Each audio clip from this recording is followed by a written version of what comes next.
What's up, everybody? It's your boy, the Italian Stallion, here for another episode of Rebels with a Cause. You know what time it is, baby. It is Wednesday night, 9:30, and you know it is time for that cause, because that cause don't stop when the clock hits zero.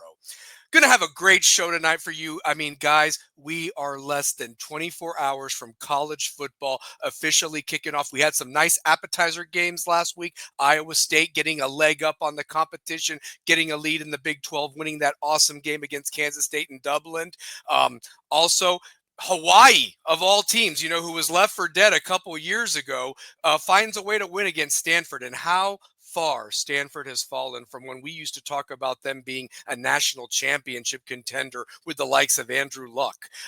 But, they have really fallen, and they're in the ACC, and not a good look for the ACC to lose to Hawaii on a last-second kick, no less. But that was, some of the games on Saturday. But now we've got a full slate of college football Thursday through Monday, featuring some sexy top 25 matchups that I hope everybody's going to tune in for. We're going to pick those games tonight. Also talk about some of the other games, that are going to be with the big name schools. We're going to tell you who we think are the contenders, who the pretenders are. We know they're the names that are mentioned every year, but you stay away from them. If anything, you bet the under with how many predictions that Vegas says that they will get. We'll talk about them. We're going to talk some Heisman hopefuls. We'll even give you who we think might be in the national championship game and our pick to win it all, plus pick these first 5 games. First and foremost, we do got to get some housekeeping out of the way. Going to talk a little high school football too. Sprinkle that in here because got to give some dap to my West High Junior Varsity. The varsity game got canceled because of lightning. Still mad about it, but Junior Varsity, congratulations, guys. I'd waited a year to smoke that cigar, and you got it done against Bearden, whether it's their JV freshman, whatever they want to call themselves.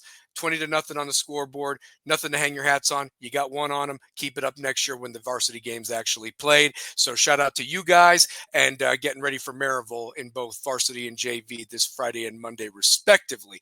That being said, the views and opinions of this program are not affiliated with those of any other organization or of Knoxville West High School. These are our views, the RWAC Crew and Panels. And also, if we've mistakenly said something in error, please call us out on it, respectfully, obviously, on that chat box, but obviously tribute in that chat box. We want to hear what you want to say, because this show is just as much as our show as it is yours, because everybody's got a cause. Remember that. Got to give some love to some sponsors. My gal Kim Castle over there at the Chamber, King's Chamber, they're off Washington Pike. Let me tell you something, guys. I know that we have our wives, our girlfriends, they go and they get their nails done, they get their hair done, all that stuff. Who says you guys can't do that stuff? King's Chamber, they offer that. They got a VIP special that you can get the works done. Maybe you just go in there for a simple shave and haircut, but you get 2 tasty beverages, alcoholic or non-alcoholic, whichever you prefer. But you let Miss Kim know that Rebels with a Cause and the Italian Stallion sent you, and she'll get you a little discount there. In fact, I got to go see her tomorrow so I can get what little mane I have on top worked on, if you get my drift. Also, got to give a shout out to a fellow Class West alum of 2003, Mr. Alex Thatcher and his Knoxville Coffee Company. They're off of Sutherland Avenue. That brew is good any time of the day. They're in the heart of Marble City.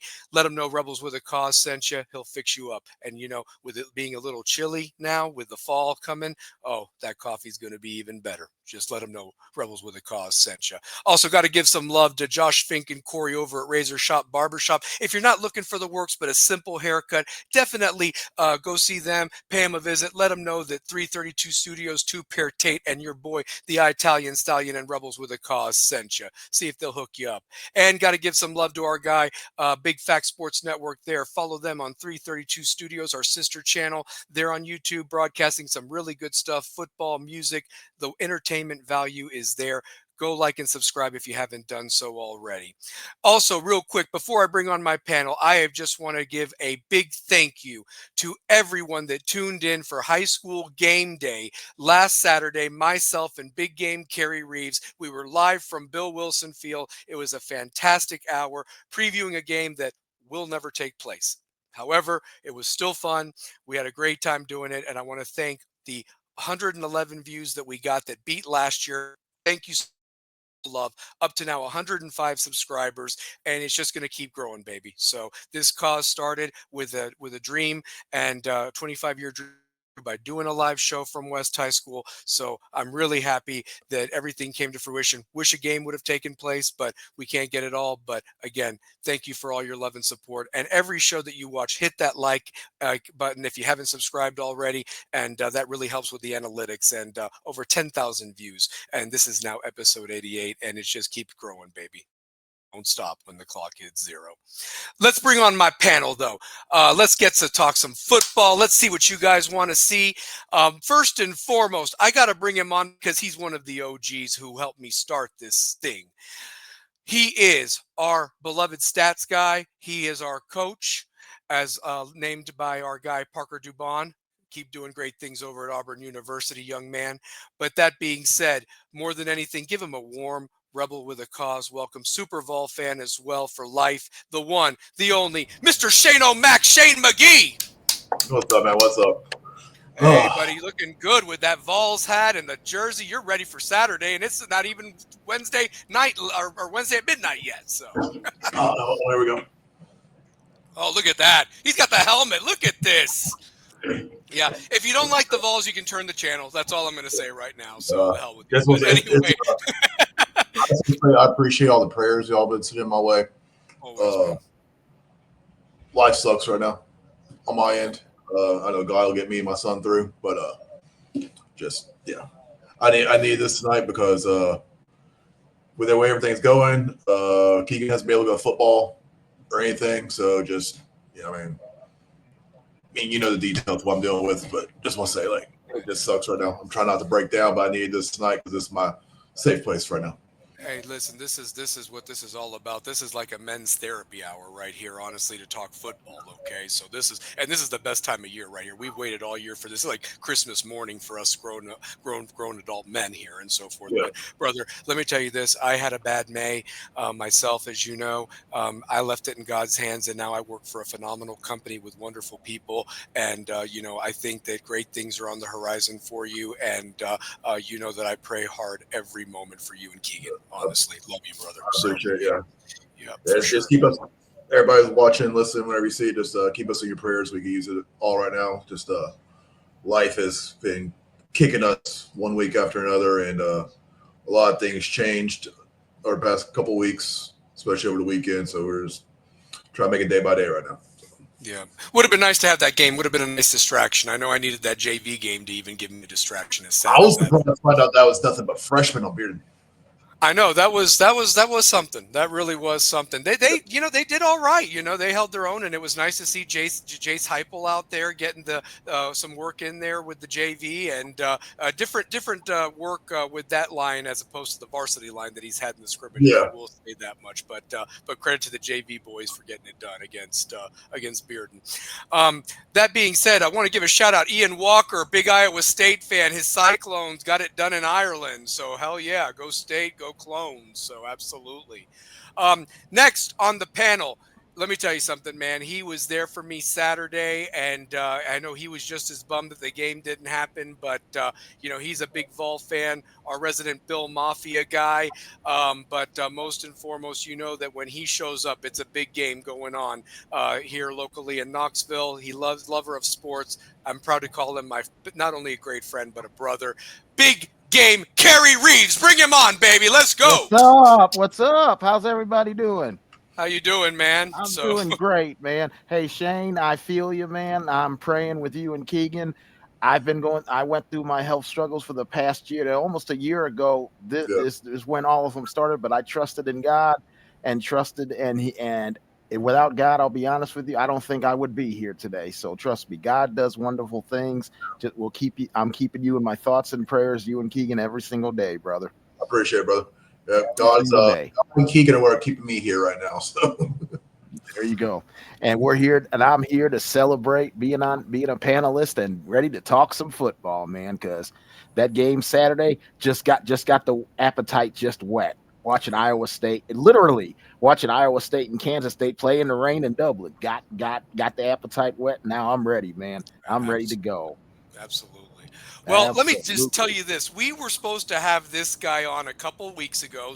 A couple things. Life happened for him. Couldn't come on, but he wanted another chance. I said to him, no, man, you always have a chance. You have a seat at the table. If you're a football fan and you bring the energy, you have got a seat at the table here on the panel. And just want to introduce him properly because he deserves a proper Rebels with a Cause introduction. He's been known as Brad the Brain. He's been known as Hit Stick Holloway, the football nerd, 247 B-Rad, Sir Hits a Lot, and my personal favorite, the Tower of Power. And this show needed a giant because he is 6'6", and you can't teach that. Wow. Like a little Enzo Amore from back in the day. You know it, but man. Let's bring him on. Welcome him on. Super fan of the Vols, a fantasy football champion. I have to go up against this cat in the league. I'm not really thinking that much. This guy's got like a Roman Reigns World Heavyweight Championship match. He should come into that music to the tribal chief of fantasy football. But let's bring him on. The one, the only, Papa Clutch Brad Holloway. What is up, baby? What's up, fellas? Thanks for having me today. I appreciate it, guys. Thanks a lot. I've been waiting on this for a while. Great to have you, man. Look at all that great memorabilia in the background right there. You know, look, he's got his helmet. You got your helmet, Shane. You got his helmet. I mean, look at that. Ready to go, man. We're ready to go. Let's do it. Let's do it. Well, let's get going because we got some viewers. Chat box, I want to hear from you. Loved hearing from Ian right away. Just want to point out just a couple of things real quick. Let's get to this college football thing right away. Going down on the tickers, not all the top 25 matchups. What it is the big game matchups this week, as well as all of the SEC teams who are going to be in action. Obviously, all eyes. We're going to have a personal interest, obviously, at noon in Atlanta, or should I say Volanta, when our Vols take on Syracuse. There's going to be so much orange. If you hate orange, this isn't the game for you to watch. However, a lot of eyes are going to be north of us in Columbus, Ohio, to watch the defending reigning national champion Buckeyes defend their title against the preseason #1 Texas Longhorn, and led by Arch Manning, who's obviously a Heisman hopeful. On the other side, Jeremiah Smith, probably one of the most exciting football players in college football. Mm-hmm. Unfortunately, we got a front row seat of how good he was last year, unfortunately. But the fact that these two games are on at the same time, I know, Brad, you're going to be at the game there in Atlanta. I want your thoughts. But first and foremost, I've got the luxury that I'm going to be watching both, and my job is to text Brad to let him know what's going on in that game. But at the same time, I've got two TVs, both eyes on there, drinks, food. I want to hear, guys, what are you looking forward to that first couple of games that Saturday? Shane, I'll start with you, then Kerry, then Brad. Let's just go, man. Let's go around the panel. I'm really, even though they're playing at the same time, I'm really looking forward to the Texas-Ohio State game. And I want Texas to mop the floor with Ohio State. I can't stand Ohio State in any shape, form, or fashion. I can't stand their fans. Can't stand the team. Dated a girl years ago whose uncle was on the coaching staff. Hated them then too. So it's just pure hatred for that team. It's really the fans that get like.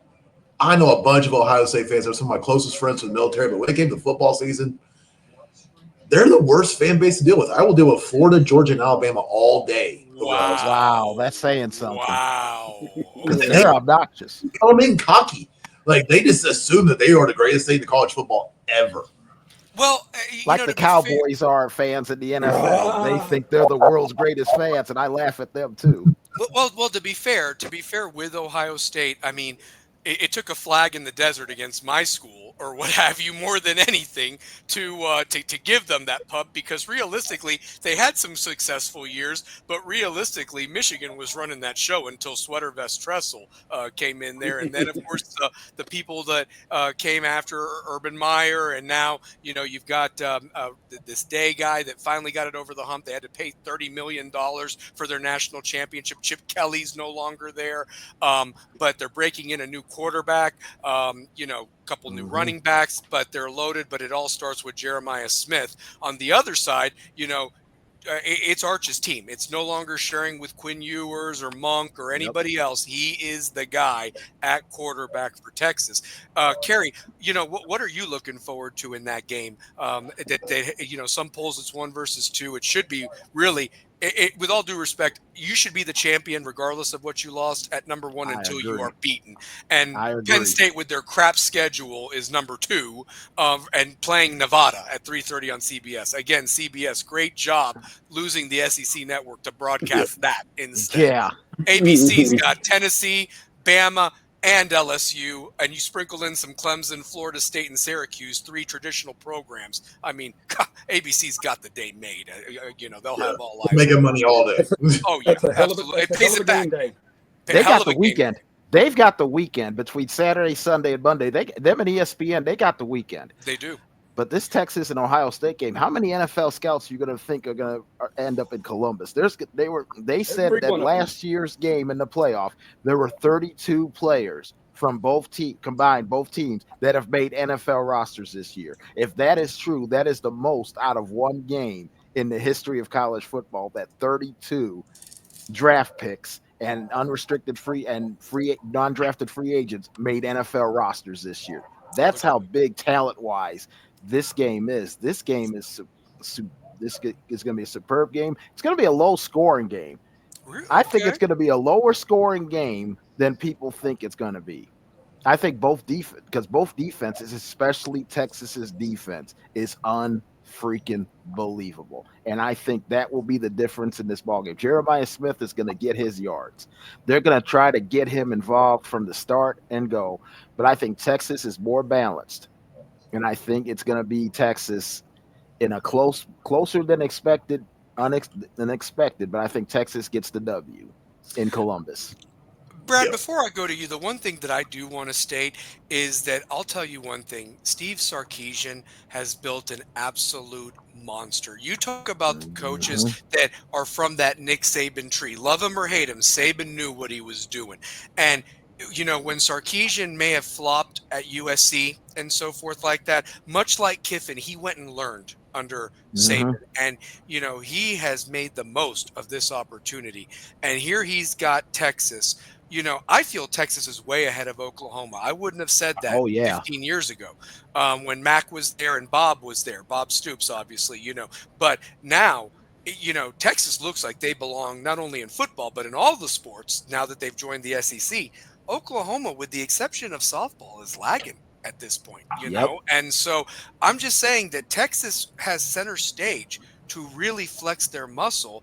And hell, in their first season, they technically, because of the injury to Carson Beck, did win the SEC championship, being a part of the SEC, even though they lost the head-to-head in the regular season. But in the record books, they are the defending SEC champions in preseason number 1. Brad, obviously we want to talk Tennessee, Syracuse, but what's your thoughts on this Texas-Ohio State game with so much big-name talent and the marquee names and coaches involved in this? I mean, don't get me wrong. Everybody's going to be watching it. Of course, the people that aren't watching our game are going to be watching it. I mean, that's the marquee game of the week that, ESPN, ABC, they've all been broadcasting. This is their marquee game that's opening our weekend. So, I mean, I'm looking forward to a lot. I agree with Kerry. I think it's going to be more defense than a lot of people think because, I mean, not only, did both teams lose a lot, not only did both teams lose a lot, but I mean, you just look at it like that. And this is the first game of the year. No matter how much you practice in the summer and in the spring and stuff, you're not ready for hitting people like you are when that first whistle blows and you actually start hitting people. So, I mean, I feel like both teams are going to kind of be off to a slow start, and I could definitely see a lower scoring ball game. But I do wonder, not to cut you off, but I do wonder if the Texas quarterback's last name wasn't Manning, would it be as big of a marquee game as it is right now? That's a fair point. Shane, what's your thoughts on that? I mean, is the Manning name bringing this to? I mean, what if this was – all right, let me just give a name out there. What if it was Carson Beck that was, Texas's starting quarterback, and he was a junior? I think the way Texas played last year, it would still be a marquee matchup. Okay. We didn't see much of Manning last year. We saw, but it was still Ewers last year. A lot. So I still think it'd be a marquee matchup. Even if you had Carson Beck there, I think it'd still be the same way. Because you got the notoriety of his name with what he did in Georgia. Do you guys see a history repeating itself? 20 years ago, a lot of people don't remember, but the Texas-Ohio State game was that week 1 matchup, and Vince Young in Texas went into Columbus and beat A.J. Hawk, and realistically went on their quest to finally defeat the men of Troy, Reggie Bush and Matt Leinart, their 2 Heisman Trophy winners, in the Rose Bowl. And here we are 20 years later. No pressure on Arch, because Vince Young, whether he didn't do that great in the NFL, was a phenomenal talent in college football, one of the most exciting players, and single-handedly took down. I also say that was still the greatest college football championship we've ever had. Oh, without a doubt. Agreed. No, without a doubt. I mean, I would put that against anything, honestly. I would too. I was awake at 0:30 in the morning in Iraq to watch that game. I could stop watching that game. I still watch it when they replay it again. It's an unbelievable game. I know how it turns out, but it was still unbelievable. Yeah. And when they went into Columbus and beat them in 2005, that was 8 months after that tremendous the first Rose Bowl game with them and Texas and Michigan that Texas won at the gun. They beat both of the Big Ten's best in 8 months. That set their path. The only team that was left for them to deal with was the great USC, and they got them. That Brad, was what were you going to say, bud? Texas, Vince Young. I remember. I agree with Shane. I will add an addendum. I've always said that is the greatest national championship that didn't involve the University of Tennessee in it, because I think I lived in a small apartment out in West Knoxville. I probably had 40 or 50 people watching that game, and in the fourth quarter, there was 50 people in there. You could hear a pin drop. We called it the Vince Young Bowl, and from 7 minutes left to go in the game, nobody moved. We just watched Vince Young take over that game and just make it. Once you said, like you said, nothing in the pros, but he made his name that night in college football, no doubt about it. He was unstoppable. He was the Achilles to their Hector and Troy. It really was the fall of Troy. He was the Trojan horse Achilles that could not be stopped by anything. I think him getting shafted out of the Heisman that year, because I think Reggie Bush was a phenomenal player, but I think Vince Young should have earned it that year. Yep. That was his, you all screwed up. I'm about to show y'all who I really am. That was a revenge game. There was no doubt. I'm going to tell you this. I think that 20 years later, if that was now, he'd win the Heisman. If the season he had now of how it's looked at, no doubt he wins. Only the Heisman. Quarterback in a championship game to have 250 yards running and passing. Yep. He was a one-man stopping force, and he had talent all around him. Cedric Benson was his running back. Right behind him. Yep. Yeah. I wasn't mad when he became a Titan. I actually enjoyed his time. Listen, guys, nobody jumped higher. Nobody jumped higher when we drafted Lendell White, who was the forgotten running back of that USC offense or what have you, and Vince Young. I thought we were getting Steve McNair and Eddie George Part 2. I was wrong, but damn, I was excited as anything. I think had Steve McNair not had to get traded to or released to go to Baltimore, had actually been able to mentor Vince Young, his career would have been completely different. I agree. Yeah, as I'm not a Titans fan. I've been a Niners fan all my life. Please don't hold it against me. I was born watching Jerry Rice, the greatest receiver of all time. Yeah. And so, it's kind of funny, but we've always said that, like the Titans, it was CJ2K in that show the whole time, but it was just so funny how it's so different how it could have been had it not all went down like that. Yep. True. Very true. Very big trajectory there.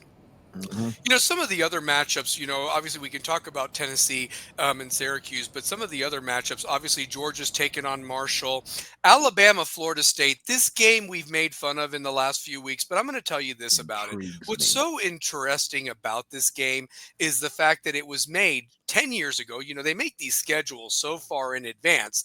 And now with the SEC going to 9 games, there's going to be some things that obviously are going to be changing of why play a big game like this when you've got 9 studs that you're going to have to go up against every week. And if you survive that and a potential SEC championship game, you're going to be in the playoffs. You'll be battle tested, but you might be playing somebody that's as fresh as a daisy because they didn't have the schedule you did.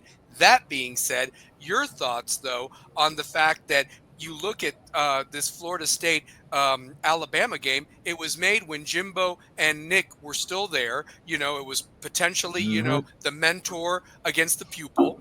And now Jimbo is still sitting pretty, collecting $83 million. Any job can tell me to go away for $83 million. I won't argue. Oh, hell that, yeah. by the way.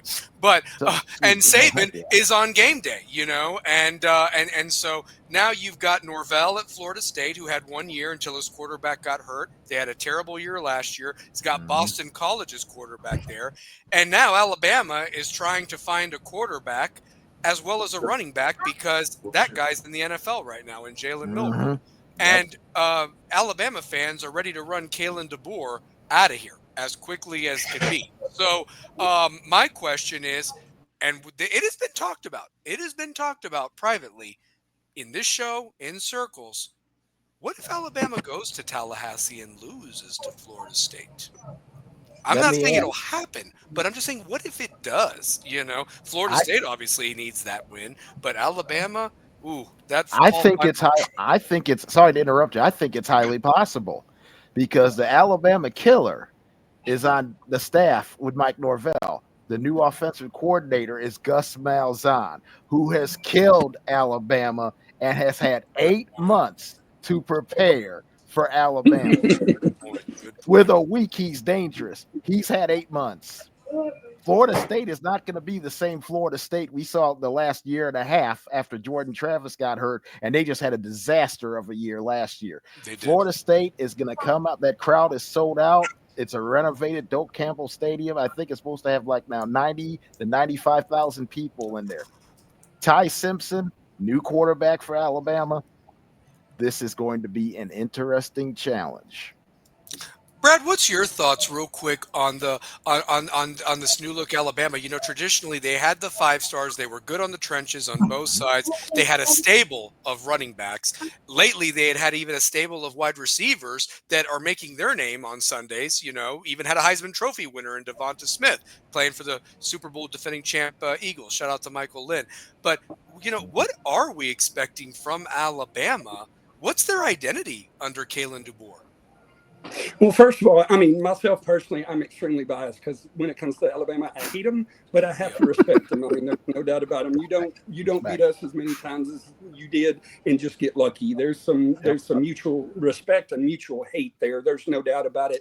But I think you guys both hit on it earlier. Florida State isn't the team it used to be, but neither is Alabama. I mean, I remember during the era of Mike's, you know, we could beat Alabama five out of 6 times, you know, twice on Saturday or whatever. But then that other guy took over and things kind of went completely different, if you will. But they're not the team they used to be. Ty Simpson, you know, he's from, I think, Martin, right outside of my hometown in Jackson in West Tennessee. So that was one of those guys that we actually thought was going to come here, but we had some bad recruiting and stuff those few years. So he jumped ship and went down to Alabama. I do think he's going to regret going to Alabama this weekend when he gets laid open by Florida State like he's going to. Shane, talking about bad recruiting, could some argue that maybe Alabama's evaluation of talent is not where it was when Saban and his staff were involved in looking at these guys from top to bottom on both sides of the ball? Well, it's definitely not the same anymore. You had the GOAT of recruiting, scouting, and picking who he wanted. Now you're living off the name of the team. You're not you're not going to get the same. You don't even get the same coaching. You don't get the same tree of like the way Saban held his coaches accountable. Yep. So I truly think that we're going to slowly see the downfall of Alabama. And just think of who Saban had. You had Kirby Smart, Lane Kiffin, Sarkisian, Mike Loxley. You had quality assistants that these players knew how to go get these guys, and you bring Nick in for the close. He closed the deal better than anybody else. You don't have that anymore. You have the name of Alabama. That's it. Nick Saban would walk in. Sorry, my fault. Oh, sorry, no problem. Go ahead, Papa. No, Nick Saban would walk in and go, "I want your kid to play for me," and Dad would be like, "Okay, there's no need to talk about anything else. You all want to go have dinner or something like that." Like he didn't have to play. He walked in and was like, "You see all these? It's true. You want to go play? Let's go." Yeah, Thanos walked in and snapped his finger, and that was the end of that. There's my comic book reference. I mean, goodness. Or remember Jerry Reed and the Water Boy? Got the ring. You got the ring right here. See, here you go. Flash the ring. You come on. Let me just bring my box of rings. I despise Alabama, but when I was 18, if he sat down in my parents' house, my dad would kick my ass if kick my rear end if I said no, I wanted to go play somewhere else besides for there. No, we're okay with saying that. We're all right. Yeah. No, it's the truth. As much as I hate the program, I will always say Saban is one of the goats. He's the goat of college football. He's the goat. And as much as people hate Lane Kiffin's a offensive guru. So like I'll respect the coach all day. What they do X's and O's wise. I mean, I like them personally, but X's and O's those are some of the greatest coaches you'll ever run into. Can I just say this, guys, real quick? Being a Miami and a Tennessee fan, these are the two teams I hate the most, or whatever like that. Can they both lose? I mean, can I say that? Can they both lose? Well, in the old days, a tie would be both of them losing, but there's no more ties. No, there's no more. I mean, shoot, they'd go to the third overtime, and 2-point conversions would have to be converted. Can we just get an earthquake and the teams just fall in? I mean, that would be worth it. Well, we love Two Pair. Two Pair's a big Florida State fan, part of our group. So shout out to him. So, but speaking of a former Seminole, one thing I want to give Dap to, because he came on game day and he will be doing his final show. And, whether you love him or hate him, I will say that, give him Dap. I'm going to say this, love him or hate him. Maybe it should have been done 5 years ago. But at the same time, when you're a guy like this and what he's been through health-wise, same goes for Dick Vitale. These guys, we're going to miss them. Yep. They've made their staple. Right. You'll hear their voices in these classic games. But the headgear, I mean, I know McAfee's got his thing, and I don't know what they're going to do to replace Corso, but I am going to shed a tear Saturday morning. I am, and I'm actually recording it just for the nostalgic factor. And the fact is I'm glad they're giving him one more show and to basically tie it up in a perfect full circle cliche bow tie. It started in Columbus with that first game day, and the second and the last one is going to be there. Practically 30 years later, because the first game day was 95, if I'm not mistaken, on the road. And I mean, they had game day before, but it wasn't the same as it is now. Like the game day you see now is when that started in 95, not the thing where they were in the studio and maybe they'd go to a game or something when it was Fowler and Craig James and him. When Herb Street came on, that's when the show really took off, and Reese has filled in when Chris stepped away. But it's game day, and it is now a 3-hour show when we used to just clamor for it from 11:30 to 12:30 into those 12:30 Jefferson Pilot games, and now it's a 9 to noon thing, and even goes to 12:05 just to delay kickoff to make sure that the headgear and all the picks are made. But thoughts on Lee Corso's last his everlasting effect on college football, game day, as a coach, former player, go guys, whomever. He just turned 90. He just turned 90 years old. Yeah. If I look that good at 90, I will be a very, very, very happy man. I'll make it to 90. That man, what he's done for college football, period, can never be matched. Can never be matched. They showed his tributes the other day as a coach. I mean, he coached Louisville. Some of the athletes he coached at Indiana and Navy. I forgot that he was a coach of the Naval Academy, and he was a very successful coach of the Naval Academy. He loves the military, and you could see why when you see him in his old films. And Burt Reynolds was his best friend and his roommate at Florida State. That's absolutely amazing. Yep. What a life he's led, man. Shout out to our favorite Cajun down in Louisiana, Mr. Larry Frank Jr. Had a very successful show down there, so absolutely. Shane, what's your thoughts on Lee Corso? Saturdays will not be the same after this weekend. I was watching the tributes that ESPN was putting out there. I got teary-eyed. Just hearing his kids, his grandkids talk about the impact they've had on him. That's what got me. Just coming from a dad standpoint, like that broke me. And especially with everything I'm dealing with right now, just know like your kids always are watching you and everything. But man, it's not gonna be the same. Like it's just like I look forward to what headgear he was putting on, if you kind of knew what it was going to be. Like, you just want to see what it was. And we'll never forget that one a couple of years ago where he's just like, F it. Oh, yeah, when he did the boomer. Yeah, exactly. Yeah. The props that he's used, too. I mean, he used a flag of mine to pick a game, and he even signed my hat. I still have that. Oh, wow. Yeah. Brad, I still wish that they were doing the Alabama-Florida State game just because that's where it started for him. You know, I bet you 10 years ago that probably would have been the game, you know, but you're right. You're absolutely right. That would have been better there. To me, that's full circle. Like, I get, you know, the first one was in Columbus, or doing it again, but to go from where you start, where you played in college, to end your career as an announcer right there, that would have been, I think that would have been more special.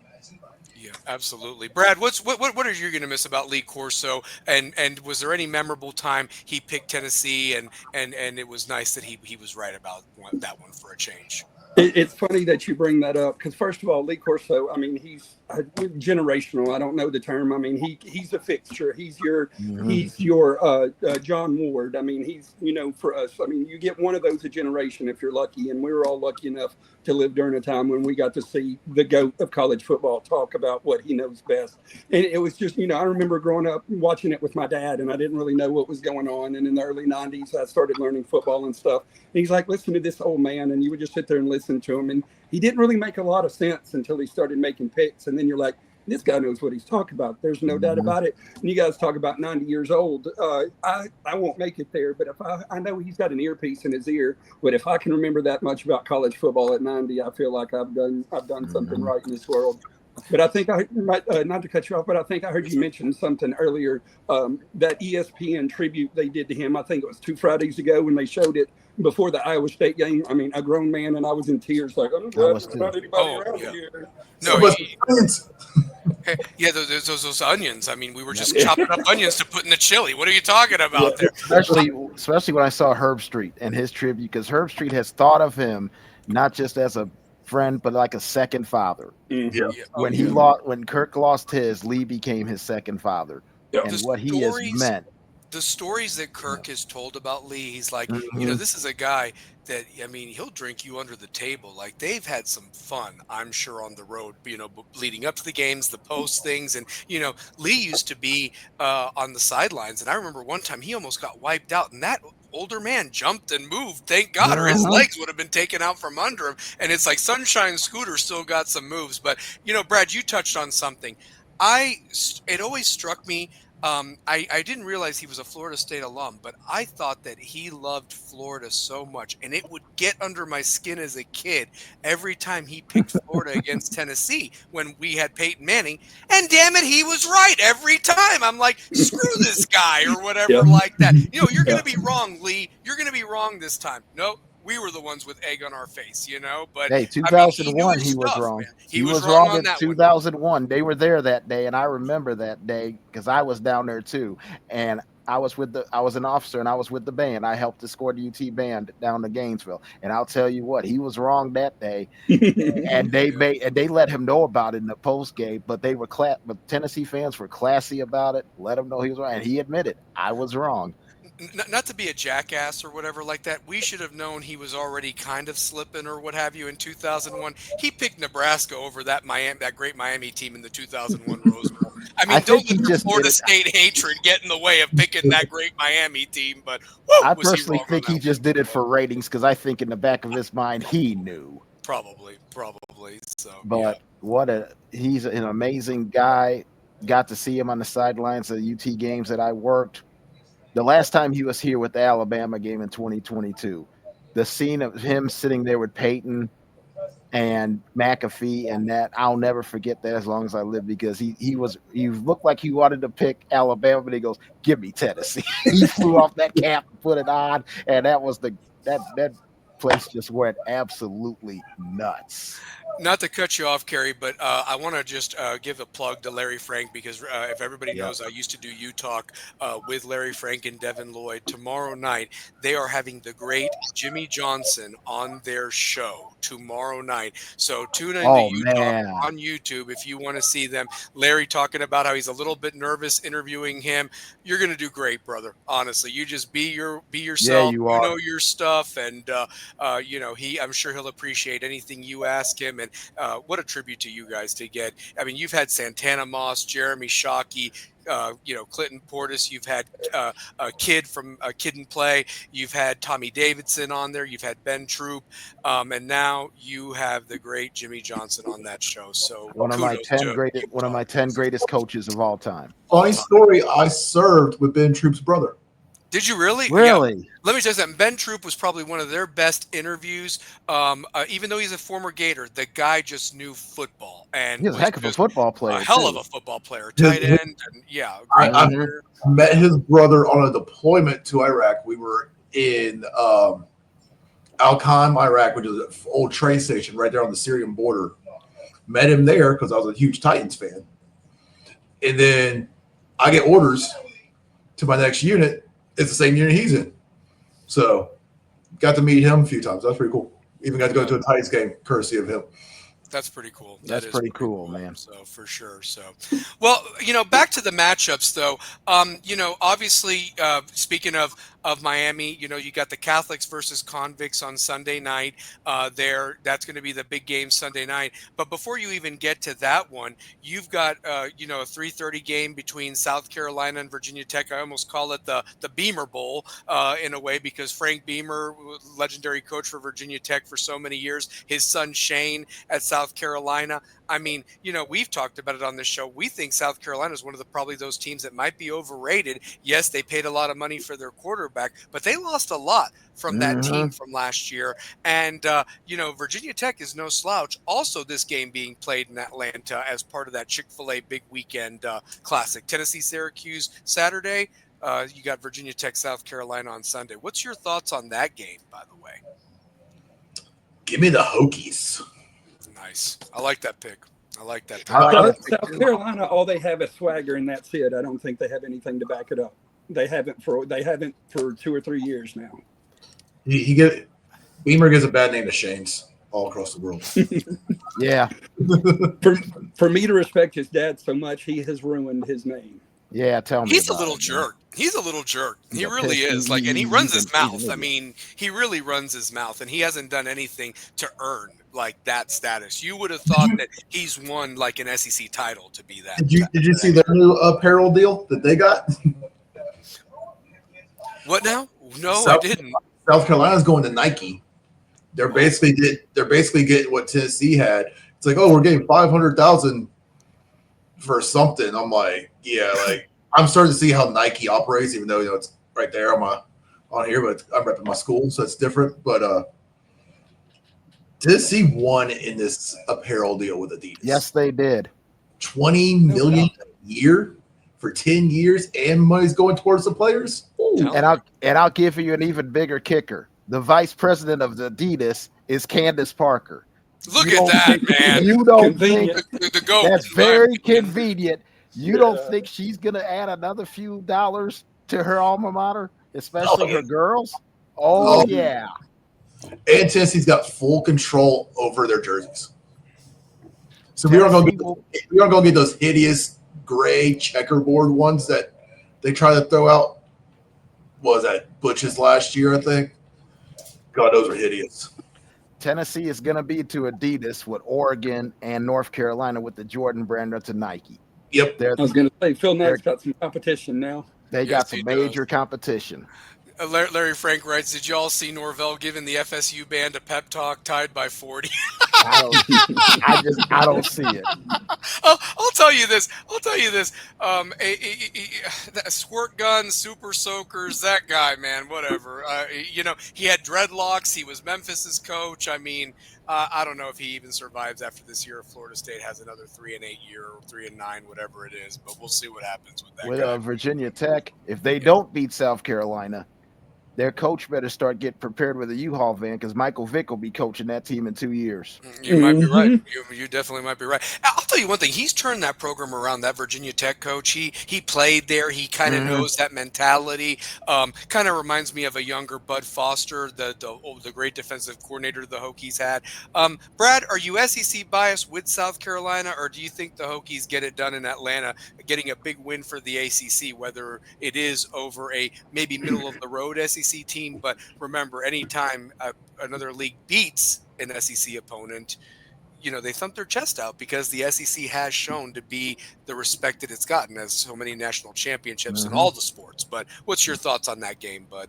Man, I'm very glad you asked me this. I've been thinking about this, and I was hoping I could work this into the conversation. You said SEC. I've always said SEC stands for superior to every conference. So, I mean, there's your answer right there. And, yes, I'm extremely biased. But when it comes to the Cox over there in Carolina, that's the one that, them and Bama, if they lose, I'll just rep the other 14 teams in the conference. Yep. Can I laugh with you about something? It only takes one hit.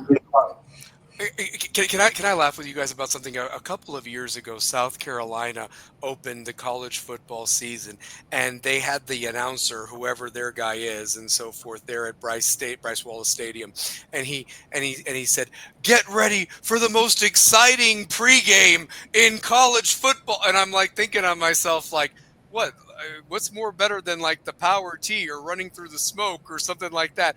And they show the gamecock in a cage, like shaking like this. And I go, what the hell is this or whatever? That's nothing exciting about that. And I think they lost that game too. Well, they also play Ric Flair's old theme 2001, which is pretty cool. Yes, pretty cool. Which is still pretty cool.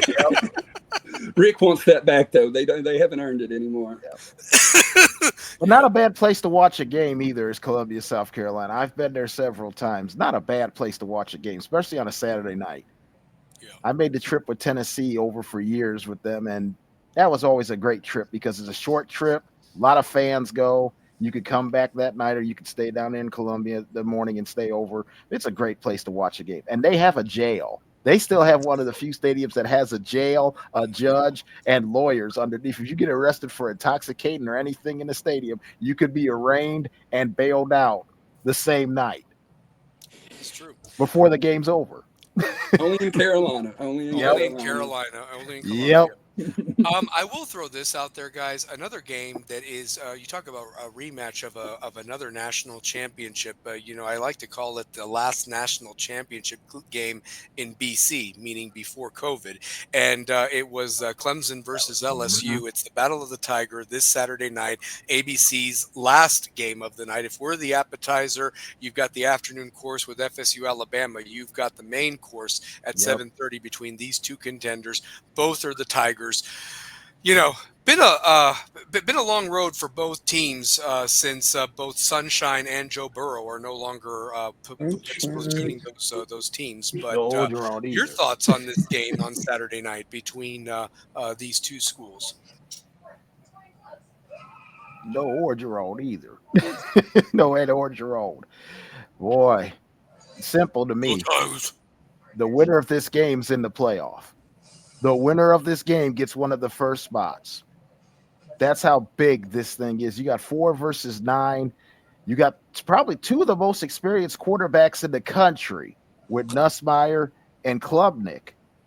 Now, Clemson may probably win the game because it's not Tennessee. Anything that Clemson does and they go against Tennessee, we're their daddy. That's obvious. No matter what sport, football, baseball, basketball, you name it, we own Clemson. LSU, this is huge for Brian Kelly.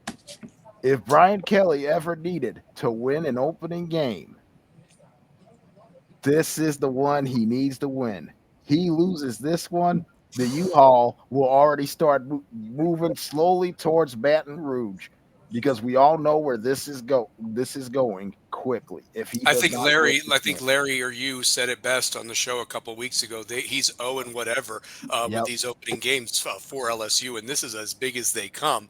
Not to mention he has got a tremendous class in the wings waiting, and those guys might start looking around if the NIL and this all falls through or what have you. I mean, because again, we've seen some superior players go there and careers wasted. And even when he was at Notre Dame, I mean, Marcus Freeman has surpassed what he's done already in his short time in 3 years. Yep. So, Shane, what's your thoughts on this game between LSU and Clemson? They're Howard's Rock, and they're in Clemson, Death Valley. I don't like Dabo and I don't like Kelly. I respect LSU as a program more. I'd like to see them get the win, but I want to see Brian Kelly out of LSU so bad. Like I respect that program and its tradition. That's why I like them to an extent. I just can't stand Brian Kelly because he reminds me too much of Butch Jones. But that's where Butch Jones learned everything. So that's why we almost got Brian Kelly. If it hadn't been Lane Kiffin, Brian Kelly was in the running for that job for Tennessee. Oh gosh, perish the thought. Oh hell no! It's the truth. So yeah, but I would have rather had Derek Dickey than Derek Dooley than that. I would have rather had Dooley. I would have gone through the Pruitt era again. Oh hell yeah! Where's the McDonald's bags? Oh my gosh! Given that there was a Tennessee player living in my former neighborhood when I was married, there was definitely some stuff going on with those McDonald's bags because he had I think McDonald's is the only restaurant left on the Strip. I mean, can we even call it the Strip anymore, guys? Well, they got Whataburger now. Oh, yeah, they got Whataburger now. They do have 19-hour wait to go to Whataburger on Monday. Yep. Nice. Whataburger. That's right. So, yeah, they just put it in Monday. Give me LSU by 3. Just because I really can't stand Dabo. Oh, he's the worst. He's the worst. So, until Dabo learns to play the big boy game and use the portal, which he is adamant against doing, then I think he's on his way down. And I'm actually kind of waiting for the day he goes to Alabama now. It used to scare me, but if he's not going to play the portal game, bring him on down. We'll just wax the floor with him next. Can I say this?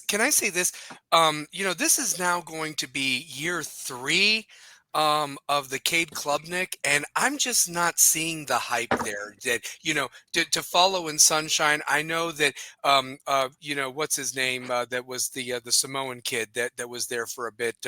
Ugale. Yes, him, DJ. Thank you. And he got hurt at Florida State last year and had a good year at Oregon State. But realistically, they ran him off, and I mean, Klubnik better do something. I mean, do they even have anybody waiting in the wings? Because he doesn't do the transfer portal or anything like that. He's like, we homegrown our guys here at Clemson. Well, you've kind of fallen behind everybody else, man. I mean, you're a long way away from that team that embarrassed Alabama and San Francisco in that national title game all those years ago. So it's so funny you bring that up. Me and my friends always talk. There's a direct correlation between the uptick in Clemson and the downtick in Tennessee. It just from one orange to another. We went through all those coaches.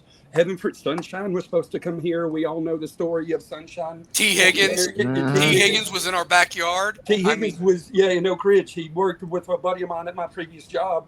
I mean, we got a picture of Sunshine holding an Eric Ainge, thing at the orange and white game, and we're like, no, we don't know. Our coach told him he didn't fit the system, so no thank you. So think about those players we let slide. Clemson owes us a huge thank you, because if we don't do that, they're still in the bottom right now. Listen, I know that he wasn't his favorite son, but he was still his son. How does T. Martin's son go to Clemson and was here at Catholic and didn't come to Tennessee? I mean, you just think you could have gotten Sunshine, T. Higgins, and Amari all at Tennessee. I mean, unbelievable. Unfreaking. Well, at that time, Clemson was just on a roll. Yeah. And they were producing receivers like crazy. You have to do what's best for your child at that moment. And we didn't have the greatest relationship with T. Yep. That is true. Yeah, we messed that one up. I could also think we messed that up. T did leave left the program Causeway Pruitt was trying to run things. Yep. Mm-hmm.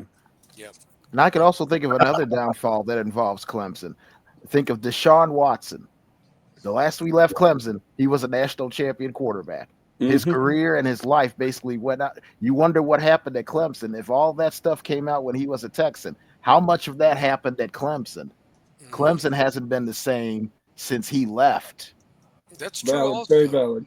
That very valid point. Absolutely. Yeah, I mean, they correlate with each other too, because Deshaun is pretty much about to be out of the NFL after he gets over this last injury, gets the rest of his money.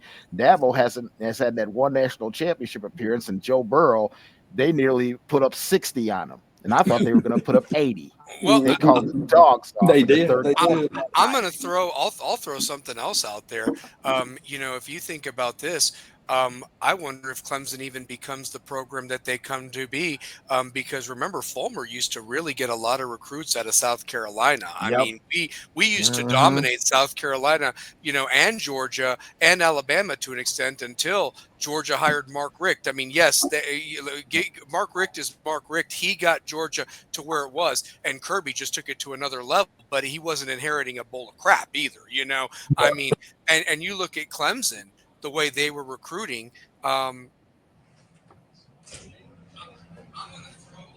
because those kids would have probably gone from back in the day that were on those 90s Tennessee teams that were from South Carolina and Georgia.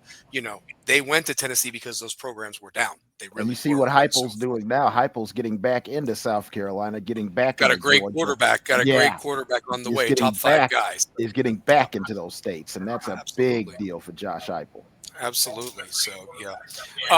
This was interesting. Did you all see where Jeremiah said him and Ryan Williams almost went to Georgia together? How scary would that have been? Skip playing those for a few years. Oh my God, that is a scary tandem right there. I mean, honestly. So yeah. Clemson must have no massage parlors. They outlawed them. After they graduated. No happy endings. yeah, not theirs. Hey, not you know what? Anyway. I'll tell you one thing. There might not be a happy ending for one of those teams at 11:30, and realistically, we've talked about it. LSU needs that game more than Clemson because, truth be told, Clemson could lose that. Run rough shit over the ACC and still get in at 11-1. Let's just be real, or 12-1, whatever the record would be with the ACC championship game appearance. But because this is not a conference game, one thing I wanted to bring to your attention, guys, is this could be the last time you see a game like that of Clemson and LSU, especially with the news now of this 9-game conferences, the 9-game conference for the SEC. Why would you play a game like this? And when you could probably have a cream puff, honestly, at this point, because you're going to need one with the gauntlet that you're going to face with the 9 games. Now, obviously, the schedule is staggered. I heard something that Georgia's no longer on Tennessee's schedule after this year, and that is surprising to me because that's a border war. It's not surprising to me. It's not. No, it's not. Really? Huh. I don't think Florida's going to be on Tennessee's schedule in the future either. I think they're going to become the rotating part.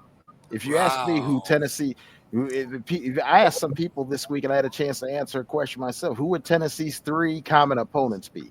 I said my answer is simple: Alabama, Kentucky, and Vanderbilt, because those 3 they've played the longest. Yep. They should keep those rivalries there. And then you could rotate the other 6. I mean, we've played Oklahoma. I don't think Oklahoma's on next year's schedule. Texas will be on next year's schedule. Yes, and Southwest Airlines now flies directly to Austin. So if everybody needs tickets, you can tell who's going to be on schedules just by what the airport's picking up. And I think it's great that everybody's now going to be 9-game schedule, because now this gives the great marquee players a chance to play everybody. Like Eli Manning, I listened to him the other day. He said the only team he never played in the SEC was Tennessee. It was, yeah.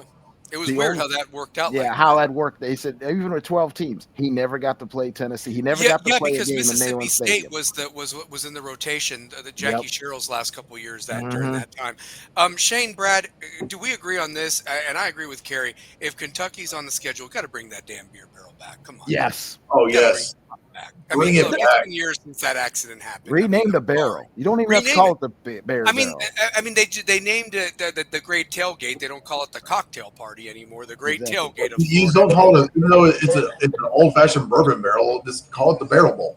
Yes. Yeah, the Barrel Bowl. Yes. Moonshine, bourbon, do something. The Jack Daniels barrel. Now Something. that would be something. The Yeah, bourbon barrel is perfect. More of a Yeah, whiskey Kentucky barrel, whiskey, anyways. Kentucky whiskey. Given what goes on, like exactly.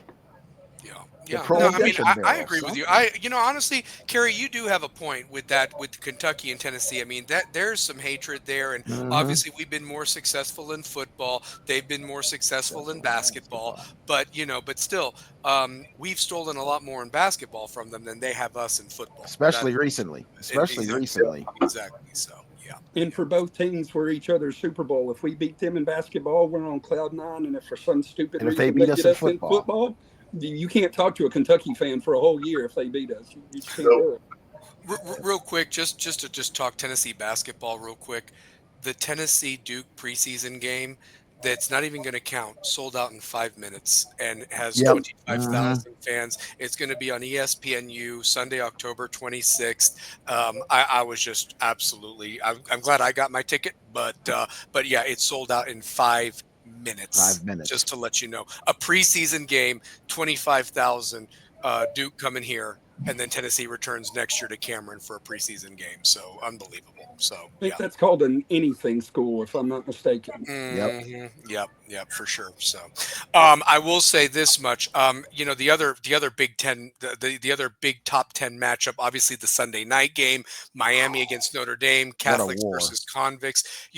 One thing that I was going to bring up, Larry, if I do have a chance to, call in, or if anything, if you can make a point for me on Friday night, because obviously I'll be busy with my commitment to West and the Maryville football game doing the stats. But if you could bring up something, if you all have the pregame hype show on Friday. The one thing that I want to bring up is that I made a point on U-Talk many years ago that Marcus Freeman is starting at Notre Dame, and he's a minority coach.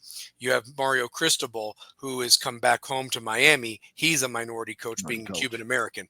But at the same time, I was really interested to see whose program was really going to take off with those two hires.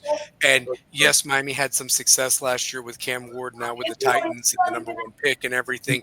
But it was Notre Dame and Marcus Freeman have gotten to the national championship game, whether they played a wounded Georgia, whether they, Penn State, choked in that game. Notre Dame got there. And like I said, Marcus Freeman has done a lot more with a lot less there at Notre Dame, and the money spent compared to what Miami has done. And so in a way, somebody was telling me, I was talking to a Miami fan about this. They were like, Miami could lose this game and still go 11-1 and get to the playoff. And I said, truth be told, if Miami loses a game like this, the wheels could come off a lot sooner than that. I think Miami needs this win more. And also, if you hate Notre Dame like I do, there's only two teams on Notre Dame's schedule that can beat them, Miami being one of them. But then Texas A&M has got to go to Notre Dame Stadium for that return game. And if Notre Dame wins those two, you might as well pencil them in 12-0 in the top seeds, regardless that they don't play in a conference. But what's your initial thoughts on this game, guys, of the Notre Dame and the and obviously Miami Sunday night with an action-packed weekend of football, obviously, of top 10 matchups? Give me Miami by 10. Wow. You're better picker than I am on that, man. I despise Notre Dame being ranked so high every freaking year when they don't even play in a conference and they have a cupcake-ass schedule. You're right. Yeah. This is going to be such a this may be the most physical ball game of the entire weekend. These two are going to go at each other like junkyard dogs. It's going to be hot. It's going to be steamy. It's Sunday night in Miami. It's going to be, oh boy. And I'm like Shane. I think Miami wins, but I think it's a lower scoring game. And you want to talk about a redemption game? Carson Beck has a chance to stamp his name on a Heisman ballot. Yeah. Has a chance to stick it to Georgia and stamp his name, beating Notre Dame. Yeah, I mean, Shane, I would love to see Miami win by 10 points, obviously being from there and being raised a Kane fan. The truth of the matter is the only hope that I have is that Miami, with a new defensive coordinator, with some defensive transfers that they desperately needed, I'm hoping that the environment at Hard Rock Stadium will make that Notre Dame freshman quarterback screw up. I mean, obviously Carson Beck has played in big games before. He may not have the same talent level that he did at Georgia, but Beck might do just enough to get by Notre Dame. Notre Dame also, Brad, breaking in a new defensive coordinator themselves. Al Golden, who has been on their staff for the last 3 years, is now a Cincinnati Bengals defensive coordinator. So, but your thoughts on the Notre Dame Miami game initially and so forth, of what you like in that one and who you think might win. So. My best friend in the world is a Notre Dame fan, so I hate when I have to say this stuff. I'm going to agree with Shane. If there was some way both teams could lose, I would not get upset. But I mean, on paper, this looks like a game where the Irish should just walk all over them. But when you go down to Florida at night, you never know what's going to go on down there. Notre Dame's playing with a chip on their shoulder for the last game they played last year. But I mean, it's going to be a heck of a ball game. I think it's going to be a heck of a ball game. Yeah, I mean, honestly, the sad part is that when you have Mario Cristobal as Miami's coach, I mean, and I was one of the ones that was really excited about that hire, and I mean, it's put up or shut up time. I mean, I've made my case as a Miami fan. Maybe we didn't have the great coaches before him, but they certainly didn't have a $10 million staff. They didn't have NIL to work with to bring in players and compete. At the end of the day, you can recruit, but where's the development? Where's the evaluations of your recruits? And where is the development, as I said, of where the players actually show that they are 4 or 5 stars and that they're prepared? And I mean, I make this point, Larry, honestly, and I know that I get a lot of flack on the Utah show from the fans that I'm not a true Miami fan. I just call it how it is. The fact of the matter is that your offense was ranked number 1, with the exception of Cam Ward, all got cut yesterday.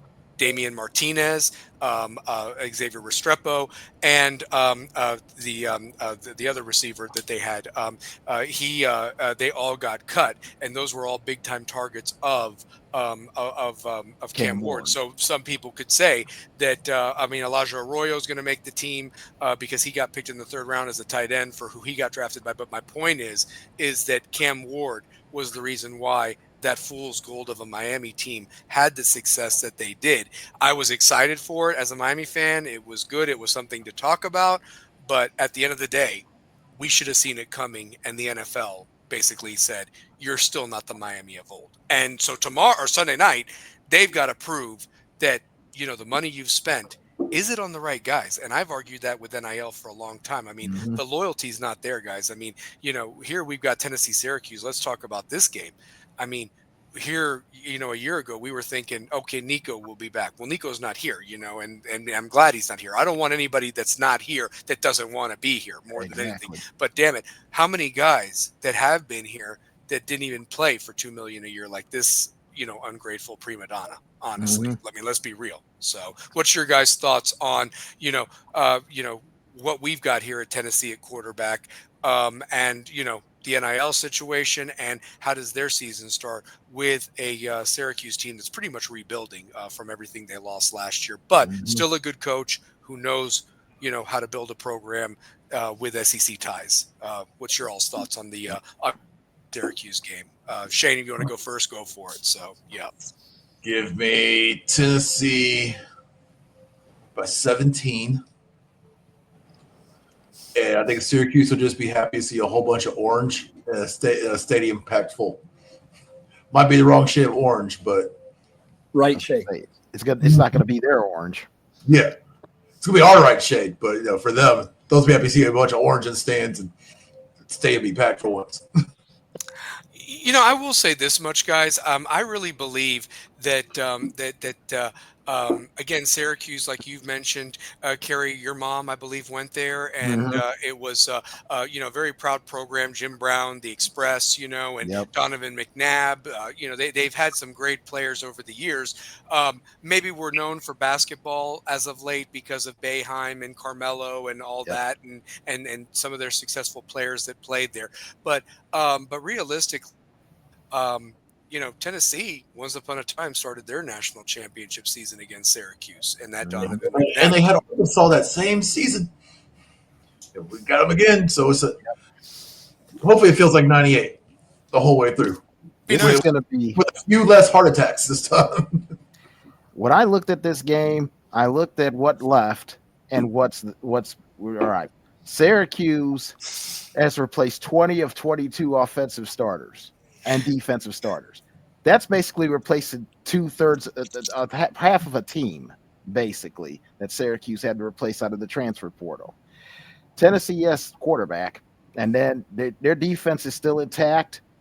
Tennessee's defense may be better this year than it was last year, and that's a scary proposition for anybody in the SEC. Plus, I think the unknown of Joey Aguilar, I think he's going to do very well. Heck, if he does half as good as Nico did last year, Tennessee wins 10 games. I think the playbook opens. There's no reason Tennessee can win 10 games. I think I'm like Shane. I think the playbook opens up for Joey Aguilar. I don't think Nico could read the defense, and he was handicapped what we've seen in the past from Tennessee's offense. Our defense is stellar, and like I just said a second ago about how it's going to be like 98. We lost a bunch of players and came back even more defensively loaded the next year. Everybody questioned what our offense was going to do. They're questioning what our offense is going to do this year. Our defense is stacked. So 10-2 is the floor. Undefeated is the ceiling. The ceiling. Brad, you're going to be there. Brad, you're going to be there front and center. Where are the seats at, number one? And number two, what are you looking forward to the most, obviously, from just being there in that environment in Mercedes-Benz Stadium? But your thoughts on how the Vols do against Syracuse, and you know, we'll do scores here in a little bit. But what are your thoughts on this game initially when these two traditional powers match up? Traditional powers, I like it. First of all, 30-yard line, about 10, 12 rows up, so I got decent seats. I paid for them, but I got decent seats. Not bad at all. I've been there a few other times. I've not been that low yet, so I'm looking forward to seeing, you know, us beating the brakes off of them. But as far as predictions, Deshaun Bishop, 250 yards from scrimmage, and Syracuse gives up at halftime. Nice. Because, it's, you know, we're talking about going back to 98 and everything. Joey Aguilar is a huge question mark. Our defense is there, but something that's not a huge question mark is our running game, whether it's Bishop or I cannot think of the guy's name behind him that they said could actually end up taking Bishop's spot. They're going to run all over the place. Peyton Lewis is a star. Yeah, that's him. And then you got Peyton Lewis also. You got three running backs. Yeah, and back to those old late 90s days where we had this stable running backs. As long as you got two Travises and a Jamal did us just fine. Truth be told, I was very disappointed with some of the offensive linemen that Tennessee had last year. I don't think that offensive line lived up to what it was supposed to be preseason last year. And I'm looking forward to this offensive line this year. Really, I think it's an upgrade at some of the different spots. And I like that they have a lot to prove. And you mentioned Aguilar. I think he can run the offense. I mean, for a Josh Heupel offense to be successful, it's got to be fast. You got to have that defense hogging air. You cannot allow them to have the changes that be made. Nico was too slow to the line. The play took too long to, change and audible. And you allow players to get, we saw Herndon Hooker run the offense correctly. And if Heupel finally has a guy that can run his offense, I know the guys that he has in mind is still 1 year away playing high school football right now in South Carolina. But at the same time, you gotta be fast. You gotta that's what makes this offense go. And the defense is now in a position to be conditioned. If you score quick, that they're going to be back out there, ready to receive whatever the opposing offense throws at them. Those are my initial thoughts. I think Aguilar came in he came in and got to work the second he got off campus. And he spent 4 days living in the facility just to learn the playbook. And he got named the starter with 2 weeks left before the season started. So 2 weeks ago. There was no waiting to find out who it was going to be. The battle obviously wasn't what everybody thought it was going to be, and here we go. So, and he's proven he can air it out. As long as we got the receivers who can make the catch, we'll be good. From what I've heard with the offensive line, David Sanders is every bit the mean monster that they say he is, and then some, because that dude is huge. That dude is huge. That's what I'm saying. I mean, My God. I'm very excited about They got both some dogs. both sides of the offense and defensive line for Tennessee, and they needed to do something because look at what happened in that game against Ohio State last year. They got You pushed saw around. it in the trenches. Yeah, they got pushed around, They and got we pushed couldn't around. do nothing. Did y'all see the report today where Nico went and saw Oregon and UCLA play on Tennessee's bye week last year? Yeah, I saw that. Lost to Arkansas. He was shopping around at that point. Yep. Everything I hear makes me throw up. But anyway, yeah, I mean, both you guys hit on it earlier. I think we've all heard that when Aguilar came in, they actually opened up the playbook because with whether his youth or inexperience or what, they said that Coach had to dumb the playbook down for Nico last year. I mean, we were all hyped drinking the orange Kool-Aid, but Coach was in the locker room dumbing things down for him. Where were we really at that point in time? Mm-hmm. Well, let me just tell you this, not to speak for Oregon's coach, but I think they got the better end of the deal with Dante Moore as their quarterback as opposed to they're going to be Nico. scary, man. So, yeah, they are. And UCLA is not even going to do anything in basketball or football in the Big Ten. Thank you very much. So yeah, they're a joke if they think Nico's going to get drafted #1 next year based on his play in UCLA this year. Yeah, I'll tell you what, he'll be a 6th round draft pick. Go ahead, Kerry. I'll tell you what, when I look, they talk about Joey Aguilar's turnovers. I actually think the turnovers go down.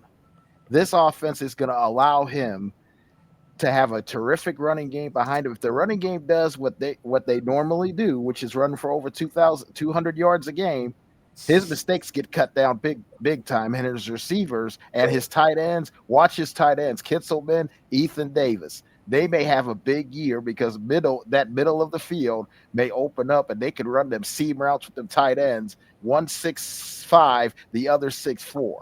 They can run that seam all day long. Those are weapons. Around town, they've been talking good things about Ethan Davis. They said this could be his year, and he's up for it. I'm ready to see what that looks like. I like that. No, I like the tight end. You have to have tight ends in this, like you do. I mean, the way that the NFL is using a 2 tight end system, and even putting tight ends in the slot, even to be matchup nightmares.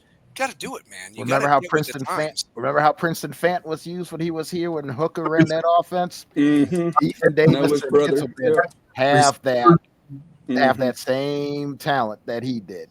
They could be huge. Well, Princeton, we can find him. We can recruit him. A utility player on the offense. Yep. Well, and Tennessee has had some traditional guys dating back to Witten, obviously that have done very well at that position and had some very successful years in the NFL.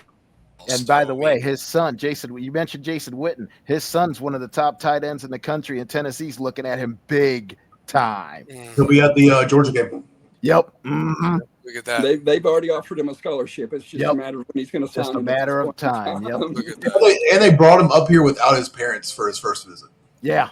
So it wasn't about them. It was about him, his dad and everything that went on. It was about him. Yeah. Shane, great point. Because now with the rules again, like the ever changing landscape of both college football and college basketball, you now get 2 official visits. Yep. And that's something that is really intriguing, and so forth. And before, you had that unofficial thing, whatever, but official visits, I mean, and you can take 2.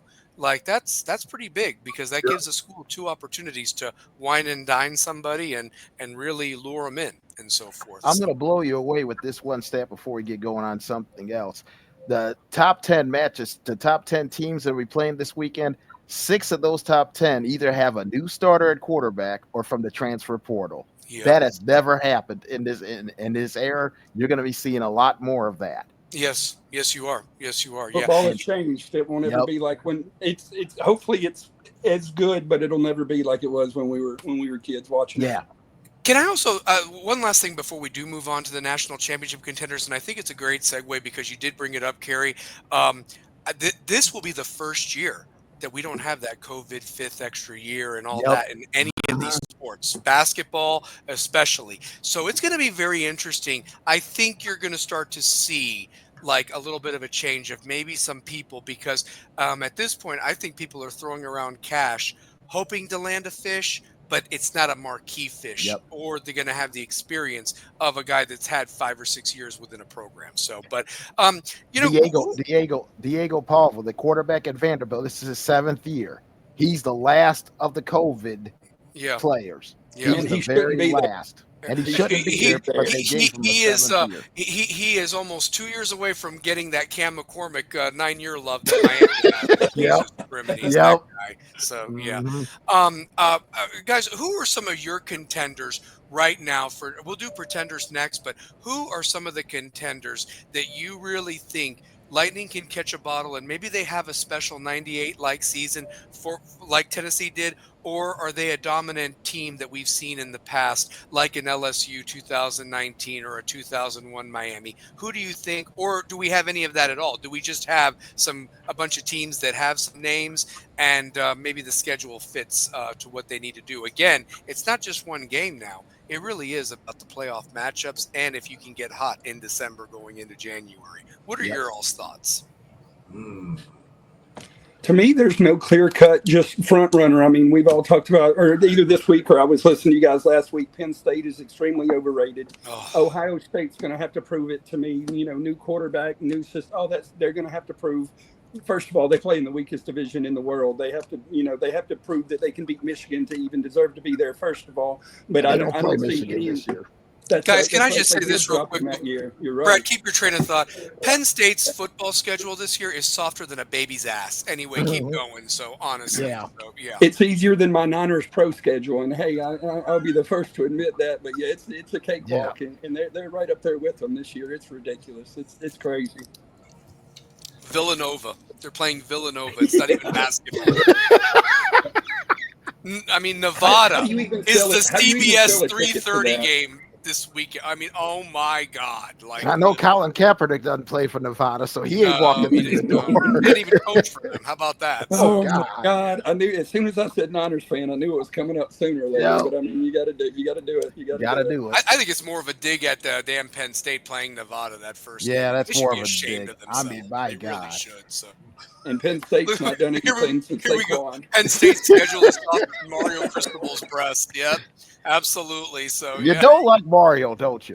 Larry, it will be the first to get the U-Haul truck there to Mario the minute he screws up. And here's the thing. The funny thing is, it's not that Mario loses like the big games. He's won those. It's these games that he loses with Oregon to Stanford that has no business of happening, or and not Georgia taking a knee and losing to Georgia Tech. I mean, what the hell is he doing? I mean, $10 million. I know how to take a knee. I know how to count seconds. I mean, good God. So bastard.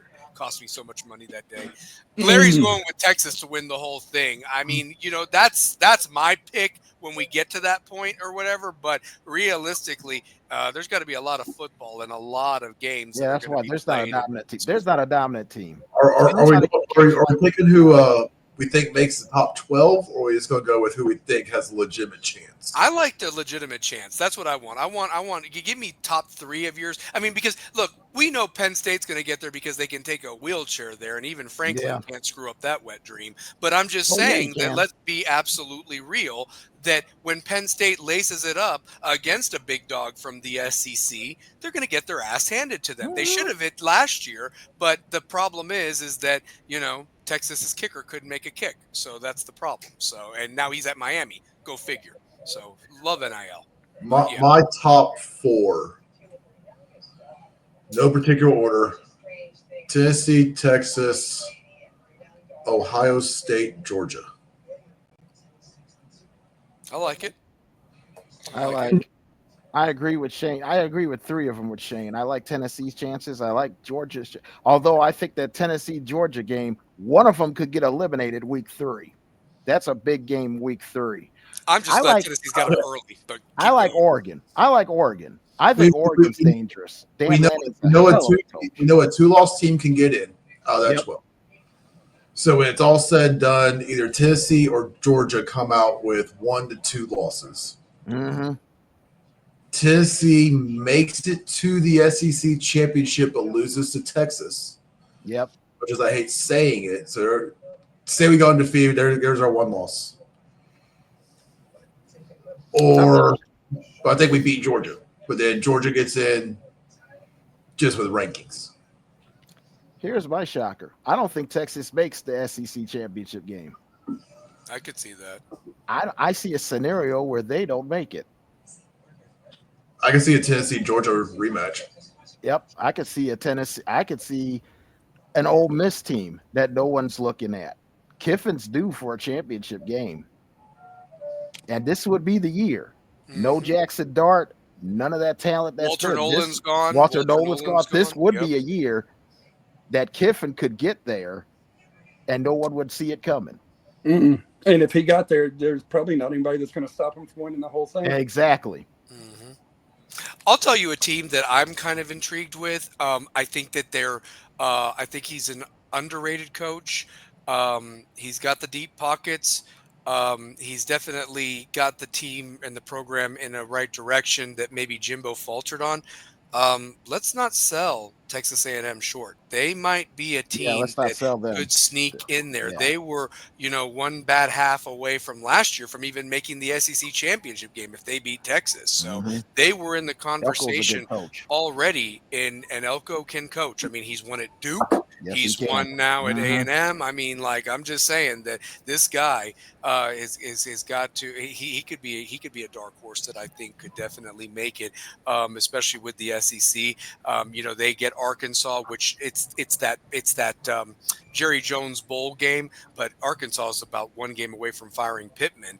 And the truth of the matter is like some teams are lucky that they have that as their, Tennessee's been attached to Alabama during the hard years, and look who A&M's attached to, Arkansas. Yep. So that's just how you go. Brad, what about you in terms of contenders? I've got Ian's up there: Texas, Oregon, LSU, SMU. Very interesting. SMU's very intriguing. Let me just tell you this: Rhett Lashley can coach, man. Yes, he Rhett can. Lashley can coach, and maybe he can revive Tyler Van Dyke, because ever since he left Miami, Tyler Van Dyke didn't do well at Miami. He had the injury at Wisconsin last year. This is his last year to maybe do something, and he's back at SMU with Rhett Lashley. So, that's not a bad pick. No, and that's they've got a very easy they're another ACC to dangerous navigate team. through. Yes, they're a they dangerous can navigate team. through the ACC. They were just overwhelmed going to Penn State in that playoff game last year. They were just so overwhelmed. But and they were still shell shocked from the ass whipping they got from Clemson and Charlotte. In the ACC, but SMU, that's a dangerous pick, man. Dangerous pick. They've got talent all over, and Texas, and they're in the heart of Dallas. They're going to be better than the Cowboys, so they're going to be the actual main attraction in the city of Dallas during football season. That's something. As much as I hate to say it, I've left out one team. It's those Catholics that we talked about earlier. Notre Dame. It's kind of hard to not throw those guys in. And of course, I'd like to say the Orange will be there. I like Wiseman's LSU pick as well. Like I said, obviously, I think Notre Dame will probably be in there, and I'd love for us to be the fourth team. But when you've got teams like Georgia and stuff like that, Florida, we don't know if that quarterback's going to break himself. And remember this year. There's no, it's straight seeding 1 through 12. There's no conference champions automatically get a bye, which means the biggest winner out of that is Notre Dame. Notre Dame they are. Could be 11-1, 12-0, and get the number 1 seed and get a bye. Yep. I'm going not right with that, but going to the pretenders, by the way, I'm going to throw one out there right off the bat. I just have no faith in Clemson. I just do not really believe in the Cade Klubnik thing. Now, I don't either. Let me see what they bring on Saturday. If they kick LSU's ass up and down the field, and as Ian mentioned about the whole, SMU does go to Clemson, they have a schedule that can get them there. But what my question is what happens if they run into an Ohio State or something like that, more than anything. And I'm going to tell you this, just because Ohio State might lose on Saturday, don't be surprised if they do something at the end there, because even they could lose to Texas, but still, it's them and the 7 dwarfs of the Big Ten. Honestly, it really is. And do they finally get over the Michigan hump? Michigan dealing with some of that NCAA sanction stuff with Harbaugh and all that. I mean, but they've got a young, talented quarterback. And somehow Michigan beat them last year. I still don't know how that happened, but it's football and it's a rivalry and all that stuff. But give me Clemson as a pretender. I think Miami's a pretender. I wouldn't even consider Miami. I think Miami's a top 10 team because of the name and just to give that allure to Notre Dame. I really think Alabama's a pretender. Alabama's right to off me the is bat. the biggest one. Yes, yeah. And I think Oklahoma will probably be done with the defensive coordinator that used to be at Clemson. That's been Hell, my question's going to be who's the first coach getting fired after week 8 or 9 or 10? Napier. Florida. Oh, easily. I don't think that the Gators are going to have that great of a season this year. They open up with Long Island. I mean, I didn't even know they had a team. What is Long Island? They just started their football program, and here's a great way to start their football program. They're getting $2 million from Florida just to show up. What a great way to start a football program. You get a $2 million check just to walk into Gainesville and get handed to them. Yeah. But yeah, Florida's schedule, they've got one of the toughest schedules in the country. And Billy Napier, his biggest indictment is not even in Florida. Look what happened to Anthony Richardson. Yeah. You tell me 13 games that he convinced him that he was ready for the NFL. He was nowhere near ready for the NFL. And that is Billy Napier's biggest indictment. Is him. Mm-hmm. Who's he produced coming out of Florida? Well, and I'll tell you one thing. If DJ Lagway goes down, it's going to be a long damn year in Gainesville. That's all I'm going to say. It's going to be a long They're sunk. If he goes down, it's over. And they have one of the toughest schedules in the country. Back up. Venables. Thank you, Ian. Yeah, I couldn't think of his name. Brett Venables. Yeah, I think Venables is going to be gone after this year with Oklahoma. I think that experiment is done. Shane, what did you say? I'm sorry, bud. What, Harrison Bailey's the backup? Oh, yeah. God, yeah. There's a guy that's been at every school. He might be somewhere next year holding a clipboard. So, yeah. Nah, this is his last year, too. I think he's done after this bit, too. Yeah, no, that boy. But yeah, Napier's seat is smoking. Venables' seat is hot. I'm surprised he made it through last season. Really am. Yeah, I'm surprised. I did not expect him to be a coach by the time we played him last year. You guys either said it last week or I heard when I was listening, or you guys, one of us said it earlier today, but Kellen DeBoer, if he loses the opening game and then he loses to us, another 9-3 Alabama fans won't and he out the door. He could be on the hot seat and lose to Vanderbilt automatically. Oh, yeah. Don't lose to Vandy 2 years in a row. You won't come back from Nashville. Oh, God. Could you imagine Vandy goes down to Tuscaloosa? Oh, God. Oh, God.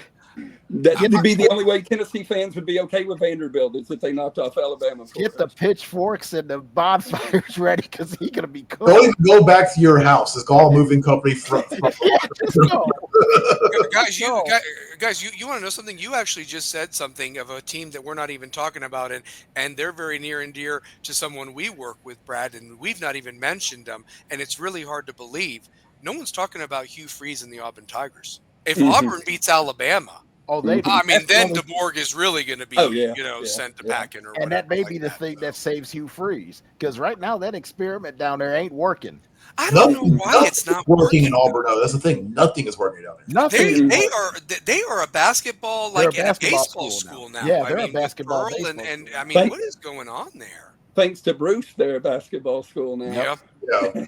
Well, thanks to that jackass that did the barbecue, because that should still be Tennessee's coach. I mean, I love Rick Barnes, but I'm just saying that. Hey, he screwed up his career. He screwed up his career with that damn barbecue. Don't lie about a barbecue. Just admit it. You would have been fine. But and now it's like they would have done an ESPN game day show from his house there, probably in Whittington Creek at the barbecue. You know what I mean? So shit. You guys were talking earlier about Reggie Bush. He'd win the Heisman, and they'd actually let him keep it now because of the new rules. And exactly, they gave it back to him. So I have a friend who's a real estate agent, and he showed me the house where the barbecue happened. I was like, I get it. Was it in Gettysview? Hell, my sister knew his ex-wife. They were pretty good friends. That's how I found out everything. But jeez. Larry wants to go back in time and throw Cristobal on the barbecue pit. Yeah, he'd be like a pig that you would just roast around in that luau thing that they do. So yeah, you get around it Sunday, you could take them to the Atlantic Ocean, just dump them in there, just get it over with.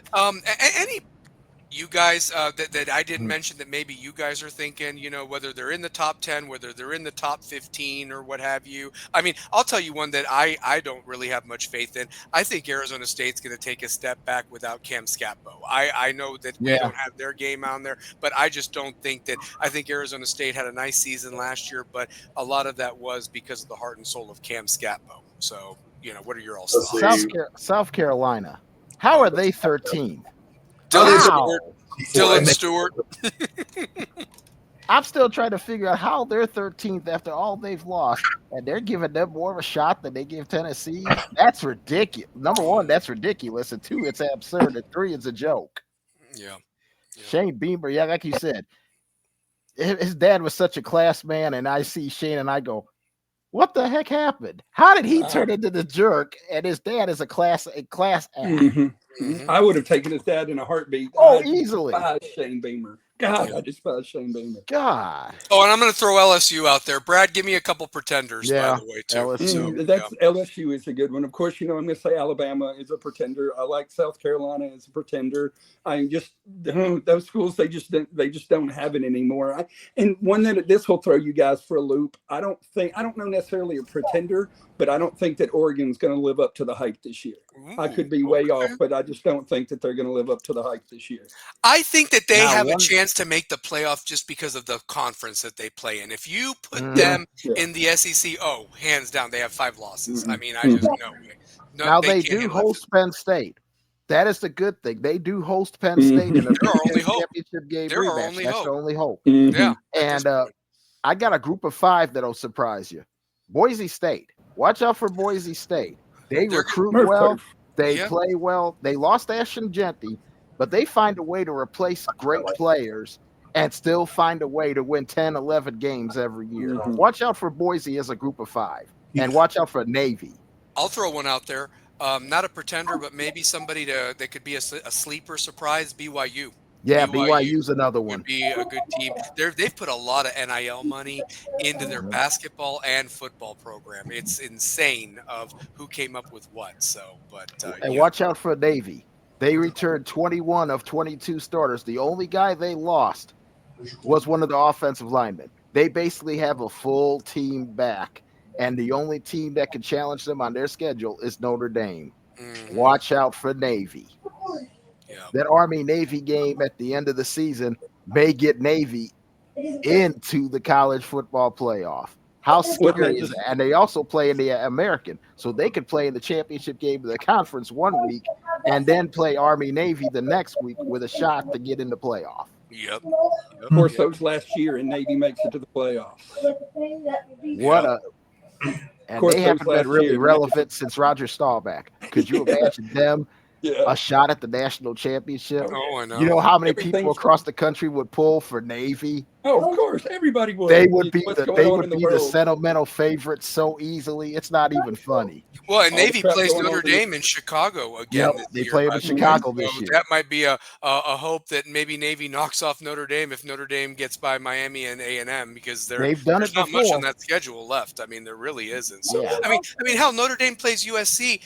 You know what? How about them? Nobody is talking about USC and all that money that they gave their coach or what have you. Caleb Williams is long gone, and he's on the hot, and he may end up. That could be your coach that's gone after 8 games. By the way, the coach, him. I also think of karma too, because remember, he left Oklahoma because he didn't want to coach the SEC, and now look at it, he has done absolutely nothing. And he's had a Heisman Trophy winner out of USC, and Caleb Williams. Yeah, it was a Pac-12 at that time was friggin' cupcake. Yep, and the only reason to me Caleb Williams won the Heisman Trophy is because Hendon Hooker got hurt in South Carolina. If Hendon Hooker doesn't get hurt, he wins the Heisman Trophy. I agree with that. And Caleb Williams doesn't win. I still believe that to this very day, that Hendon Hooker, if he doesn't get hurt, wins the Heisman Trophy. I blame Michigan and South Carolina for that.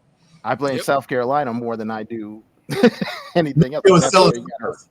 I blame Michigan and the cheaters who just got in trouble the other day. Yep. Well, let's throw this out there. Speaking of Heisman, who's your Heisman hopefuls or whatever like that? In my opinion, I think that we might have another wide receiver that wins it all. I'm going to pick Jeremiah Jeremiah Smith Smith. to Yep. win the Heisman.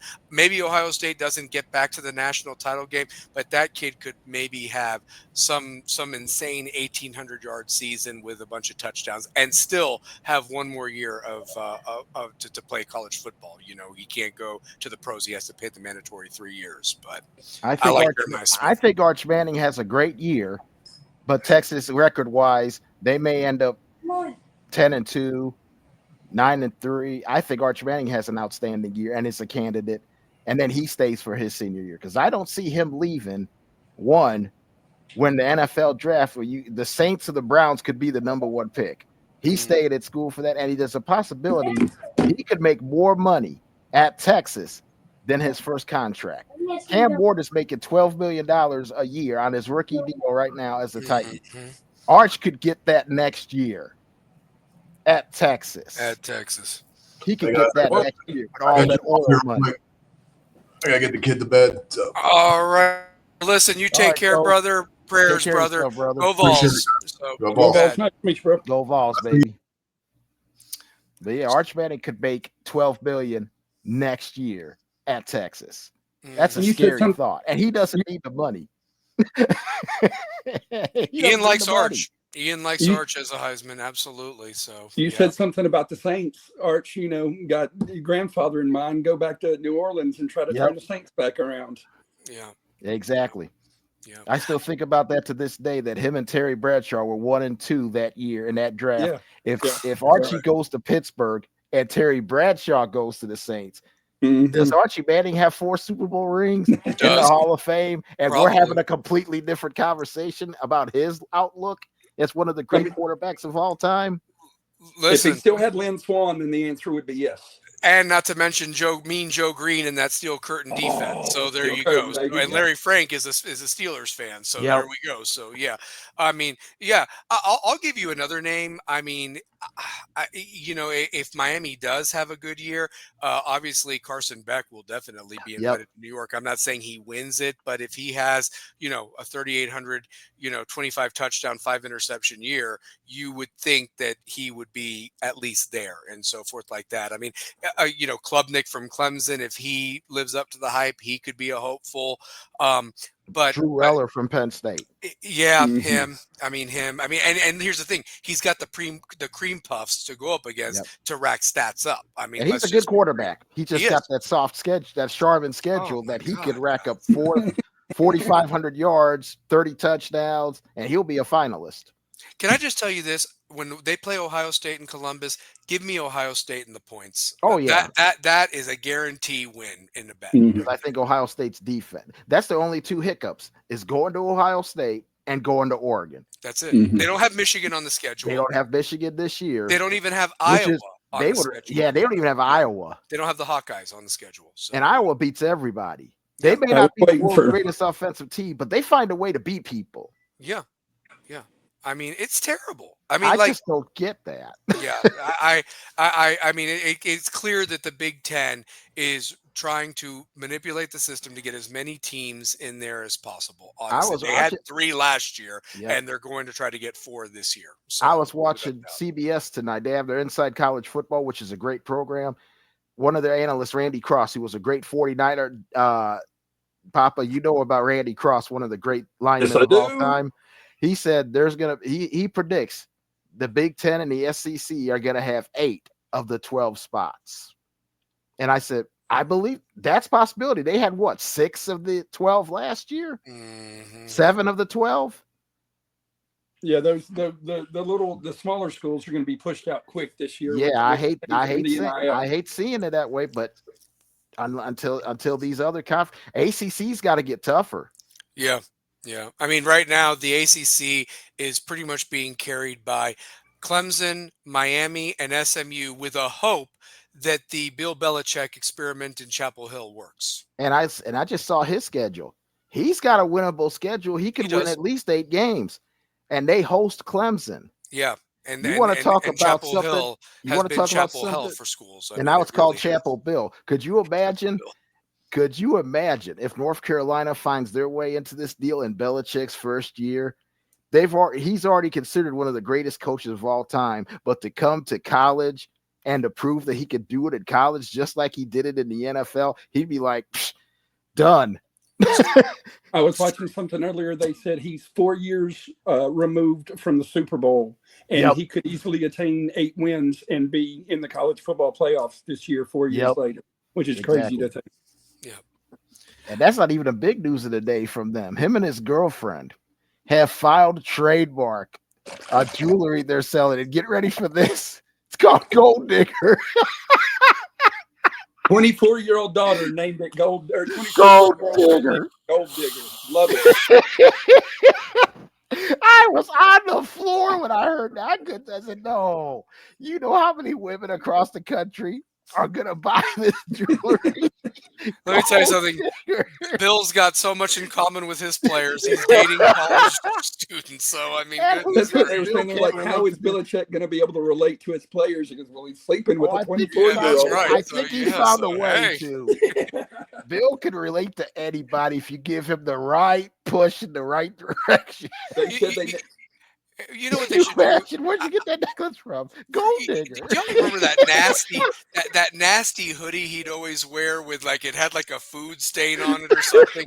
It's like, you know what? It really does prove that money does win out, honestly, because he could do a Gold Digger hoodie and be like, look what I got, guys. Yeah, but we also have Super Bowls and a bunch of money. Like that's what attracted her. Let's be real. Not they were talking about the personality of a fish. So I mean, yeah, but he was in a T-shirt the other day. I was laughing. He was actually in a T-shirt the other day. I was crying. I said, he's really related to these college kids. These college kids and the killer parts, they love him. Yeah. They see him as that elderly grandfather type deal that some of them don't have, and he's been very good to that. it's not dad bod, it's or whatever. Oh my God! Like it's just unbelievable right now. Yeah, they said it takes that much money to turn a hoodie into a 23-year-old girlfriend or 24. Yeah, I got a 23-year-old girlfriend, and I'm 74. I'm the man. You won. You won. Yeah. I'm winning. That's Charlie Sheen's definition of winning, right there. Winning. Obviously, you got 12 teams that are going to make the playoffs. But if you guys had to pick a championship game right now, and everything held, you can't predict the intangibles. There's turnovers. There's how a ref is going to call a game, bad weather, injuries. There's all going to be things that dictate this thing. Yeah. But in your opinion, if you were to call a national championship game right now, all things being even, who would it be and who wins? Brad, I'm going to let you go first on this one. That's a tough one. Obviously, I'm going to be biased, and there's going to be an SEC team in it because, superior to every conference. Hell, I might pick two, but keep going. So, yeah. I like your style. The world would hate it, but I like your style. I think Georgia gets back, and I could see Georgia. Oh, I could really piss Wiseman off and say Michigan, but no, Georgia.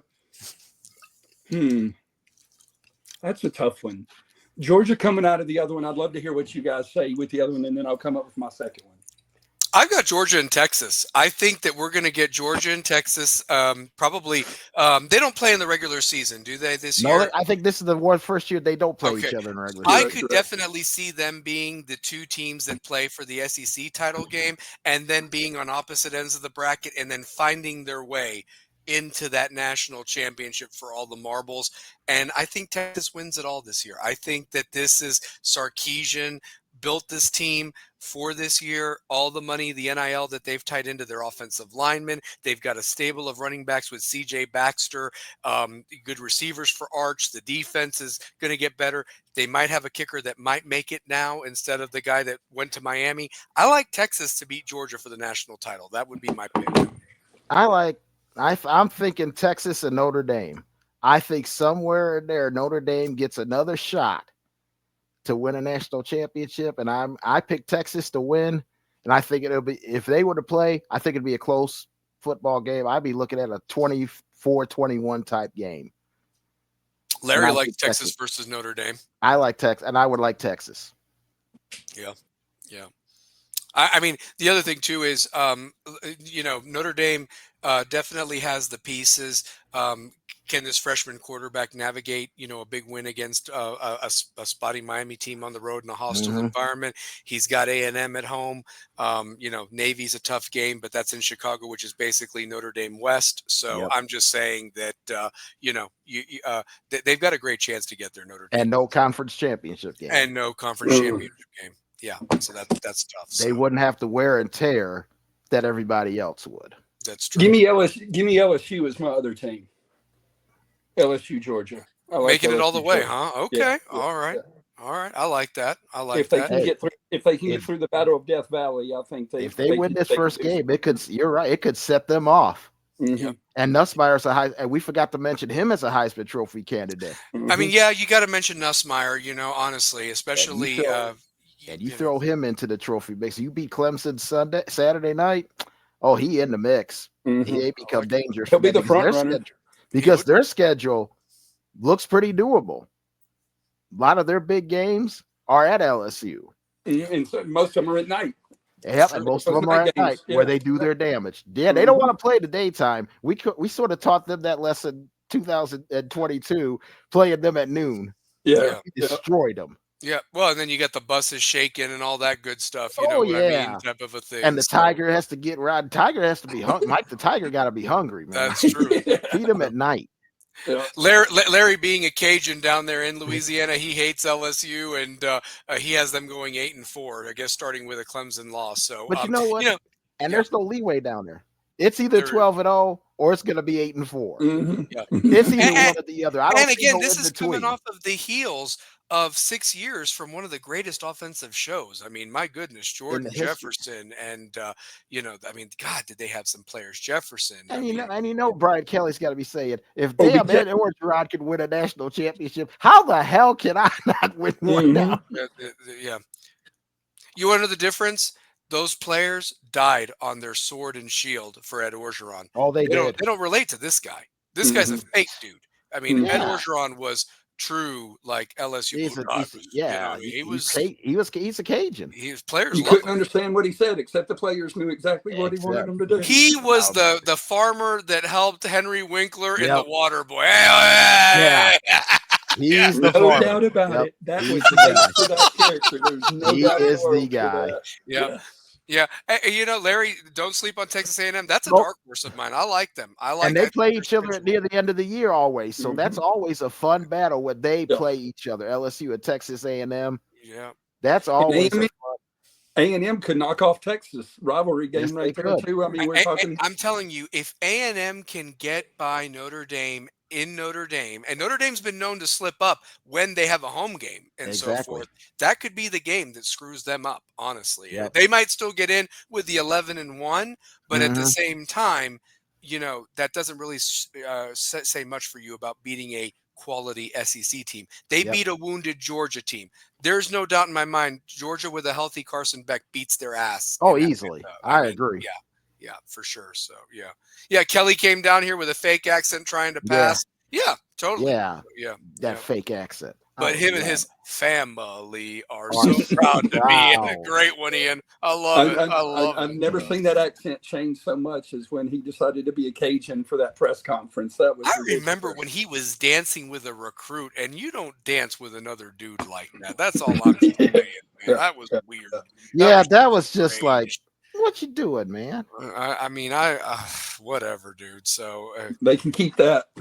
A&M will A&M. Yep. All right. So let's real quick, because I do want to talk just a little high school football here locally, real quick. Just wanted to just throw those games out there.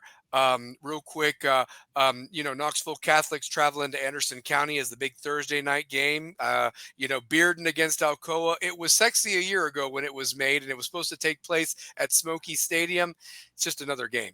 Oak Ridge at Clinton, Powell at Farragut.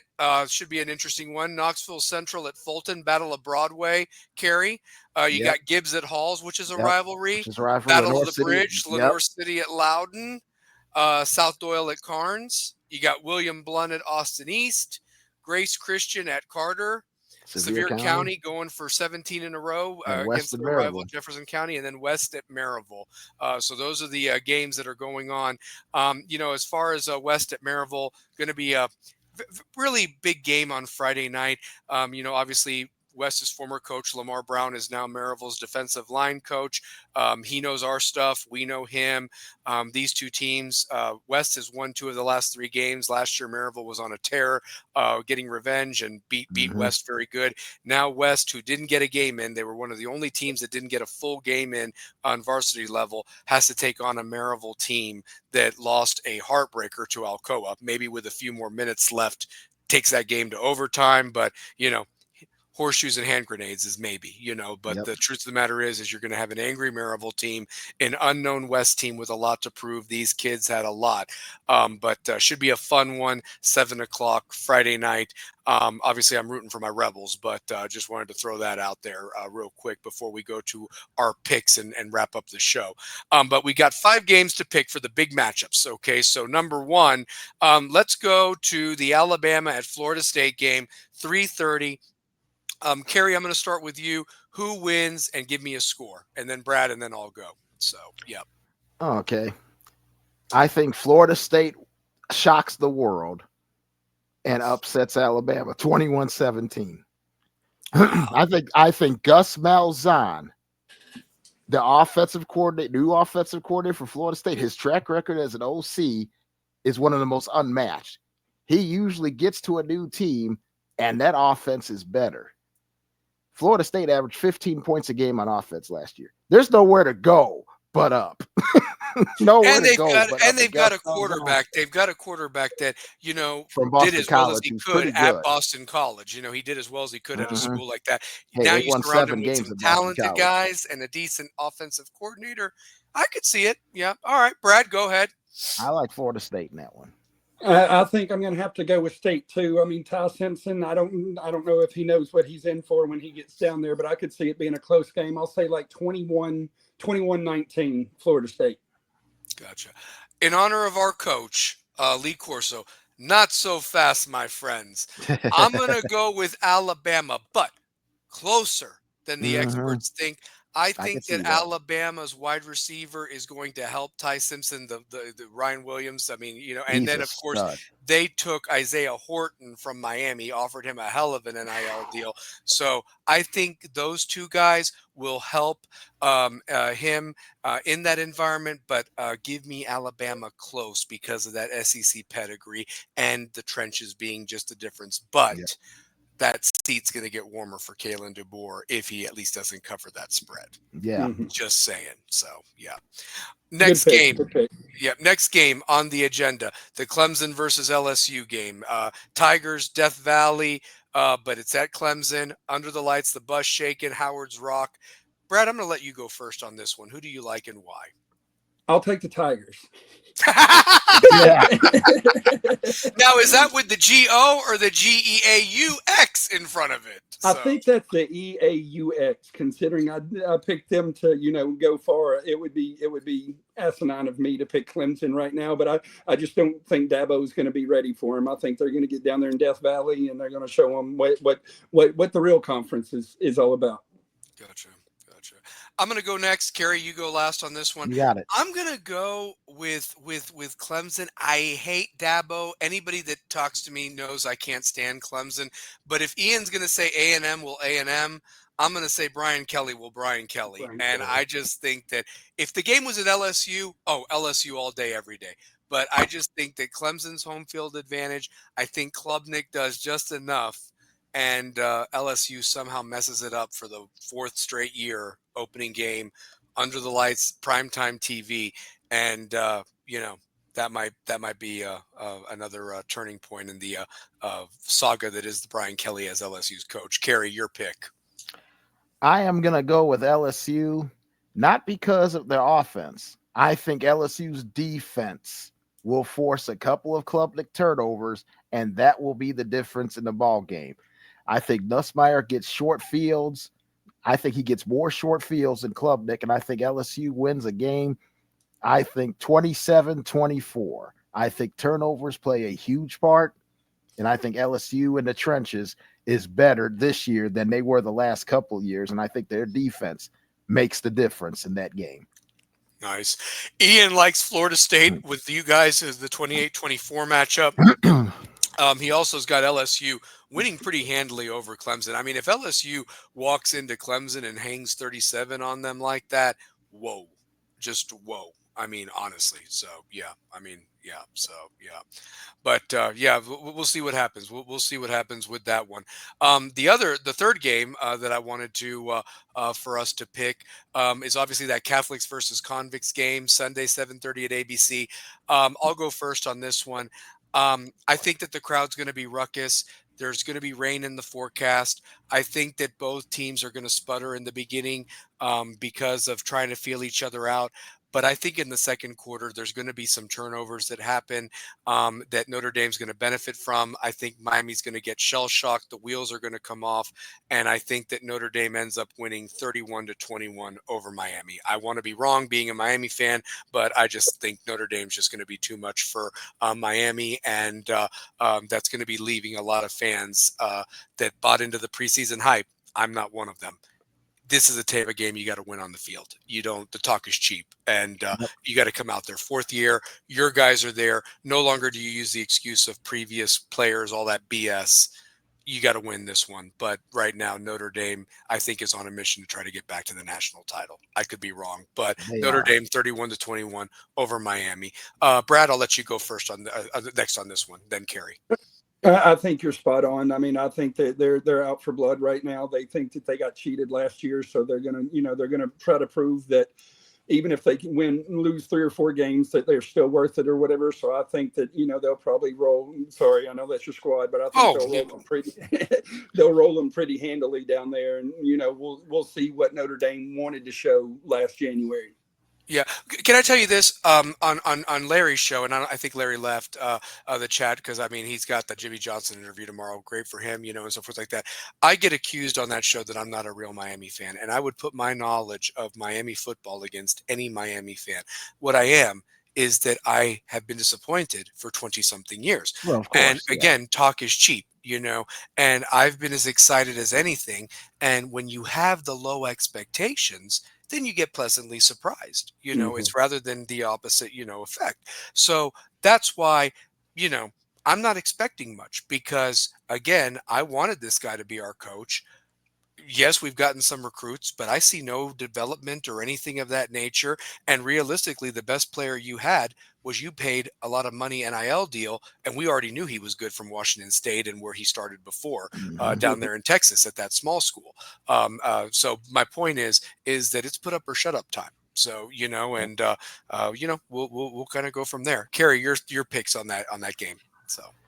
I think it's going to be I think it's going to be a physical game. I think rain will play a hand in the forecast, but I'm going to go with Miami because I think Carson Beck and his experience will be the determining factor. He may not have the chemistry that developed the chemistry yet with his receivers, but I think knowing his experience, knowing his SEC and championship experience, he will make a couple plays, I think, with his legs.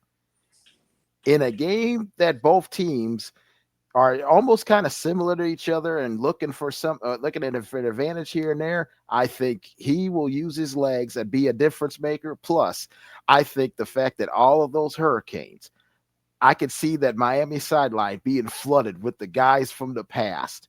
And funny thing is, they have a way. Those young players have a way of getting inspired when they see the legends of the past. And let's face it, Miami's got a lot of legends. They do. A lot of winning football for the past 40 years. Michael Irvin, Perriman, the Blades boys, the Ed Reed. Something tells me that kind of inspiration will help Miami, and that crowd is going to be electric. I'm thinking 24-21. I hope you're right. I hope you're right, Kerry. I think an absolute thriller. I hope you're right. Ian picked Notre Dame 24-14. I love what he wrote here. He said it's a stadium curse, brother. Yes, it's absolutely a stadium curse. And here's the truth of it. What Miami finally needs to do is sell the Marlins to Nashville and let them have a Major League Baseball team. Go to a Botanica.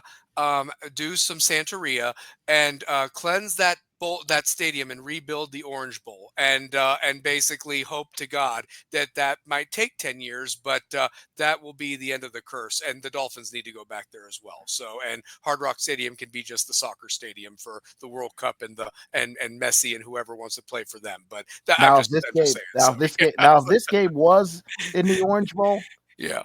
There's be no doubt. Oh, no doubt. No doubt. No doubt. Oh, that whole gal would be shaking. I mean, I it remember didn't look watching that great, but it shaked. I mean, that's it. You talk about Larry's interview and Jimmy Johnson. I remember Jimmy Johnson's last game as a Miami coach. It was 58-7 over Notre Dame, and he called off, and he could have called off the dog. He wasn't calling off the dogs that day, but the players ended up stopping at the point in the fourth quarter because they could have scored 70. They could have scored 70. They were sending Jimmy out with a message saying, Jimmy, thank you for everything you've done. Go to Dallas and kick ass, which he did. Exactly. He went to Dallas and kicked ass. But if this game was in the Orange Bowl, it'd be no doubt. No doubt about it. But I still think Miami will play hard, and I think they'll win. Obviously, this one, Tennessee versus Syracuse, down in Valanta, noon ABC. Kerry, I'll let you go first. Then I'll go. Brad, I'll let you go last. Kerry, go ahead. I like Tennessee in this game. I think it's a slow start for both teams trying to feel each other out. But I feel in the second quarter and the third quarter, Tennessee's strength, the trenches will wear Syracuse down. Most ACC teams do not match up with SEC teams, especially in the trenches. And that's where I think Tennessee will dominate Syracuse is in the trenches. They will run for over 200 yards. I think Joey Aguilar has a nice coming out party. It's not going to be spectacular, but I think he has a really good coming out party. He gets the tight ends and the backs and his receivers involved. I look for Mike Matthews to have a huge game, because I don't think Syracuse can not match not just the trenches. I don't think they can match the speed.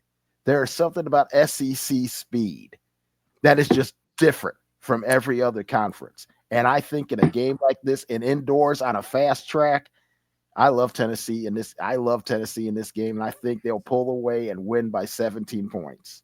Absolutely. I'm looking at 38-21 or 38-17, 38-21, somewhere in that range. I like it. Ian wants to rescind his pick. I think you motivated him, Kerry, with the Canes legends going to be on the sidelines and that Ruckus Miami crowd. He said, give me the Canes. So I'll change his pick to the Canes. He has the Vols by Fitty. So, speaking of which, number 50 for the Vols is former West High great Ryan Scott. So it's going to be nice to see him. But the truth of the matter is this is what I've got. You mentioned speed. Great segue for my pick. Brad, you're going to get to see it firsthand, but I'm either predicting a pick six or a punt return for a touchdown or a long run by a Tennessee running back that goes the distance for like a 50, 60-yard run for a touchdown. Could happen all three facets of the game. My point being is I like Tennessee. I like them winning actually 28-10, to be honest with you. I think that defense really holds Syracuse's offense down and realistically could even get into the 30s. I could even see 31-10 as the final score, but I think that Tennessee flexes its muscle and another win for the SEC over the ACC if you're doing like a SEC-ACC challenge with some of the games that are going on. I think this game is like 2 years ago with the Virginia game in Nashville. Yeah. That's how I see it. I could see that. Start slow, and then in that second quarter, pedal to the metal. Yeah, they kicked Virginia's ass, and that was pretty much the end of that for Bronco Mendenhall. Go ahead, Brad. No, I see exactly the same thing you guys do. I see like a 31-14, 31-10. I think once again our running backs are going to have a field day with them. I think we might have 250 yards from scrimmage. I think Bishop gets a couple of touchdowns. I do think Aguilar might get in his head and throw a pick in the second, but I think he'll kind of work himself through it, and our defense will make a couple of stands that we need to make, and I think we'll reestablish our dominant orange color and show them what we're all about. Mm-hmm. I like that. And of course, the big one, the one that might leave us all just like, what did we just watch? And the other games be letdowns. But does this one live up to the hype? Brad, I'm going to let you go. I'll go first on this one. I'll let you go second. Carrie, I'll let you go last. I really think that Ohio State is very talented. There's no denying it. I think Jeremiah Smith's going to get his. But I have to stick with my pick of winning it all, Texas and Steve Sarkisian. I think this is Arch's moment. I think that he could have a very special season, and it starts in Columbus in the shoe. I like Texas winning 27-24. And Texas uses this to move on and tackle a very, very hard slate of games once they get to the SEC. But this will be a big one to get them in what they need to do. Brad, who do you got in this one? All righty. Well, first of all, not so fast, my friend. I like it. I like it. Not so fast. You were almost spot on. I said 28-24, but I think it's going to go the other way. I think Arch is going to be there in a big moment, and I think he's going to throw a pick, and it's going to set him back a little bit. And as much as my buddy Adam, if he's listening, he's rolling over right now, but I think State's going to take it from him on Saturday. Okay, can I ask you something real quick? It's been deemed that Ohio State's quarterback is Julian Sayre, correct? Yes, he starts. Yeah. There's something about that guy, dude. Let me tell you something. If Nick Saban doesn't retire, that's Alabama's starting quarterback right now. Tyson would not be there. And he's got very dickish qualities, by the way, with that hair and everything. I mean, you know who he reminds me of a little bit? He reminds me of Joe Kane from the program. Yeah. That swagger a little bit, dangerous guy, but he's also got that Lance Harbor walk of Varsity Blues. Like, honestly, like that's how he walks to practice. So, and now whether his offensive lineman hugs him, let's hope that's the other thing too. But let's hope he don't have the alcohol problem that Joe Kane has. That Joe Kane does. So yeah, but no, I mean, honestly, I could see that, Brad. I mean, what would be very interesting is, everybody thinks it's Arch Manning's time, and lo and behold, it's almost like Danny Warfel steals the show from Peyton. That Julian Sayre steals the light from Arch Manning. Ian likes Tennessee 37-10. He even likes Boo to get an offensive touchdown, by the way. I like that. That wouldn't surprise me. Yeah. I love the fact that he's playing. I do too. Yeah. And he was very exciting at Bradley Central. I got to see him firsthand. Texas, Ian's got Texas like me, 28-27. Carrie, what do you got in the big clash in the shoe between the Horns and the Buckeyes? I think it's going to be a fun football game. I think it's being at the first game. There's going to be mistakes. Yeah. There's going to be some stuff that we probably will not see the rest of the year out of both of these teams. The Ohio State quarterback, Julian, I think he's going to have a good outing, but I think as the year goes on, he becomes one of those guys I wouldn't want to play because he's got all the talent in the world. He's getting his feet wet. I just like Texas and their physicality. I just think their physicality is going to be the difference in this game. I think Arch will be protected. If Ohio State doesn't get to Arch, their secondary is going to be torched. Yeah. And I think that's the key to this game for Ohio State. They have got to get to Arch Manning. If they don't, he'll pick them apart all day long. And I see Texas winning this game 27-24 in what I think it's going to be an absolute barn burner. We're all in that vicinity. I mean, it's just basically flip a coin, and you've got pretty much all our scores in the 20s right there. I mean, go figure. So either way, we can all agree to disagree, but we're just glad college football's back. Football's back. It's Christmas morning for us grown men, honestly, and we're excited. Real quick, what's on the menu? If you were not at the game and you were just, Brad, like hosting a tailgate with friends coming over to watch, I mean, what's on the menu? Because can I tell you what my menu would be real quick?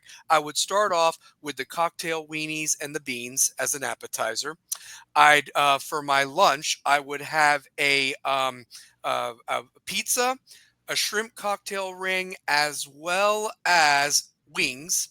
And for dinner, for the nightcap on Saturday, we're going to have chili that's been in the pot all day long. That not bad. That was the Freeman tradition for college football Saturdays in my household, by the way.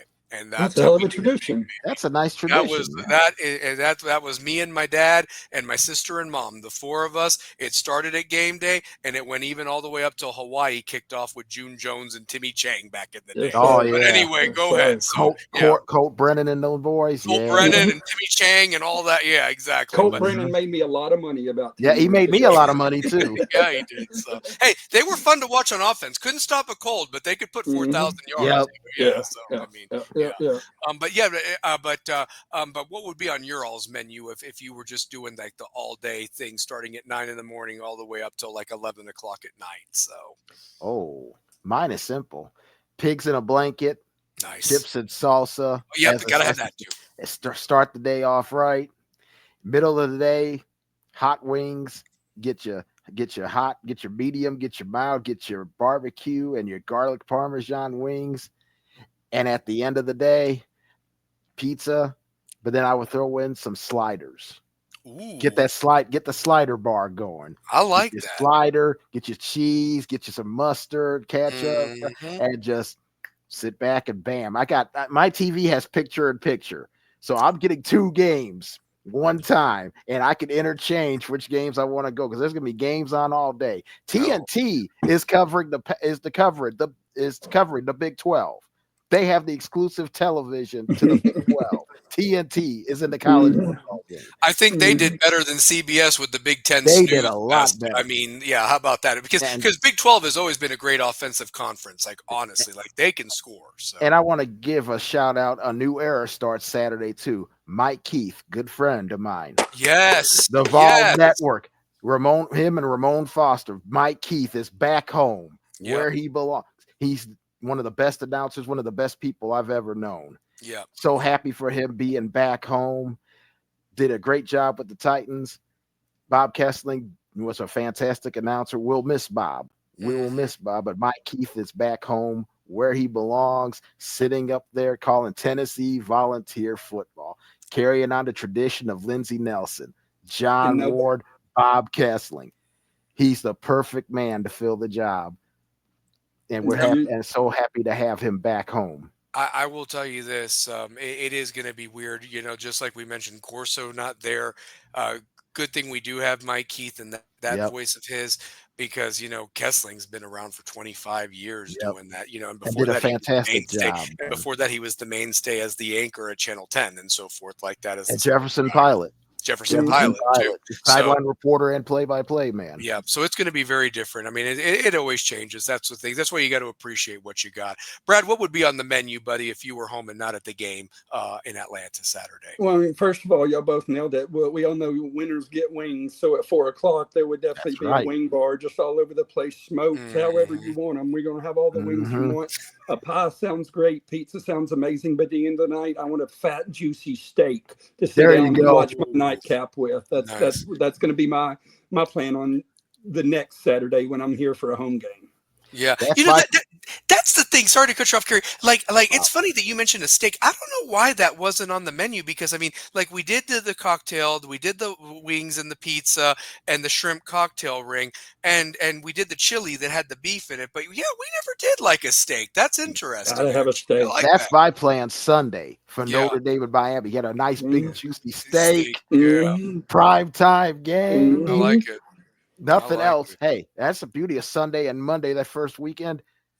Nothing else is going on except baseball and the U.S. Open. And if you're a diehard, you'll watch that. But Notre Dame and Miami, big ratings. Then Monday night. Yeah. TCU in North Carolina, the only game in town. That huge rating. Yeah. I mean, honestly, this is college football showcase, and they did it right this year. NFL next week, we'll talk about that, because they got games, Thursday, Friday, Saturday, Sunday, and Monday, right? Yep. They're doing all Thursday, 5 Friday, Sunday, and Monday.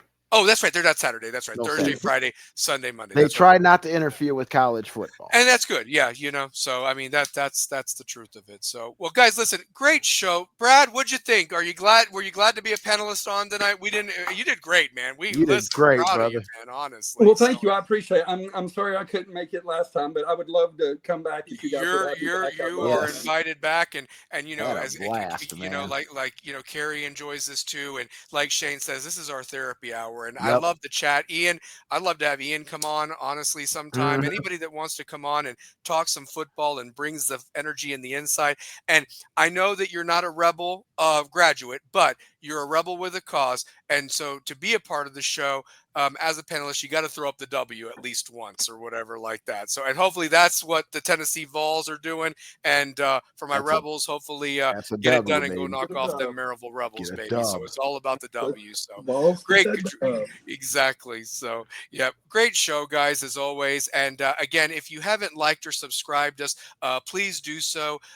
Realistically, your support means a lot to us. We just love to talk sports. We're talking football now, center stage. We'll transition to basketball when that is. Hell, we've even talked hockey and NBA and all that other stuff when it gets there. But football is front and center. Enjoy it. It goes by quick, man. These 17 weeks or what have you of the regular season, conference championships, then playoffs. But I'm going to enjoy it week by week and not wish it away. And we got it till February, man. Exactly. We got football the first weekend in February. And then what a year we got after that. We got the Olympics, basketball. We're going to be busy. We are going to be busy. The next few months we've got some we got some more live shows you and me doing and so forth as well. Yes. So, but that being said, but no, thank you so much, Ian. I really appreciate it. Spread the word. Thanks, and Ian. so forth. And like I said, we have a good time on here. It's Rebels with a Cause. Remember, that cause don't stop when the clock hits 0. Love one another. Treat each other right.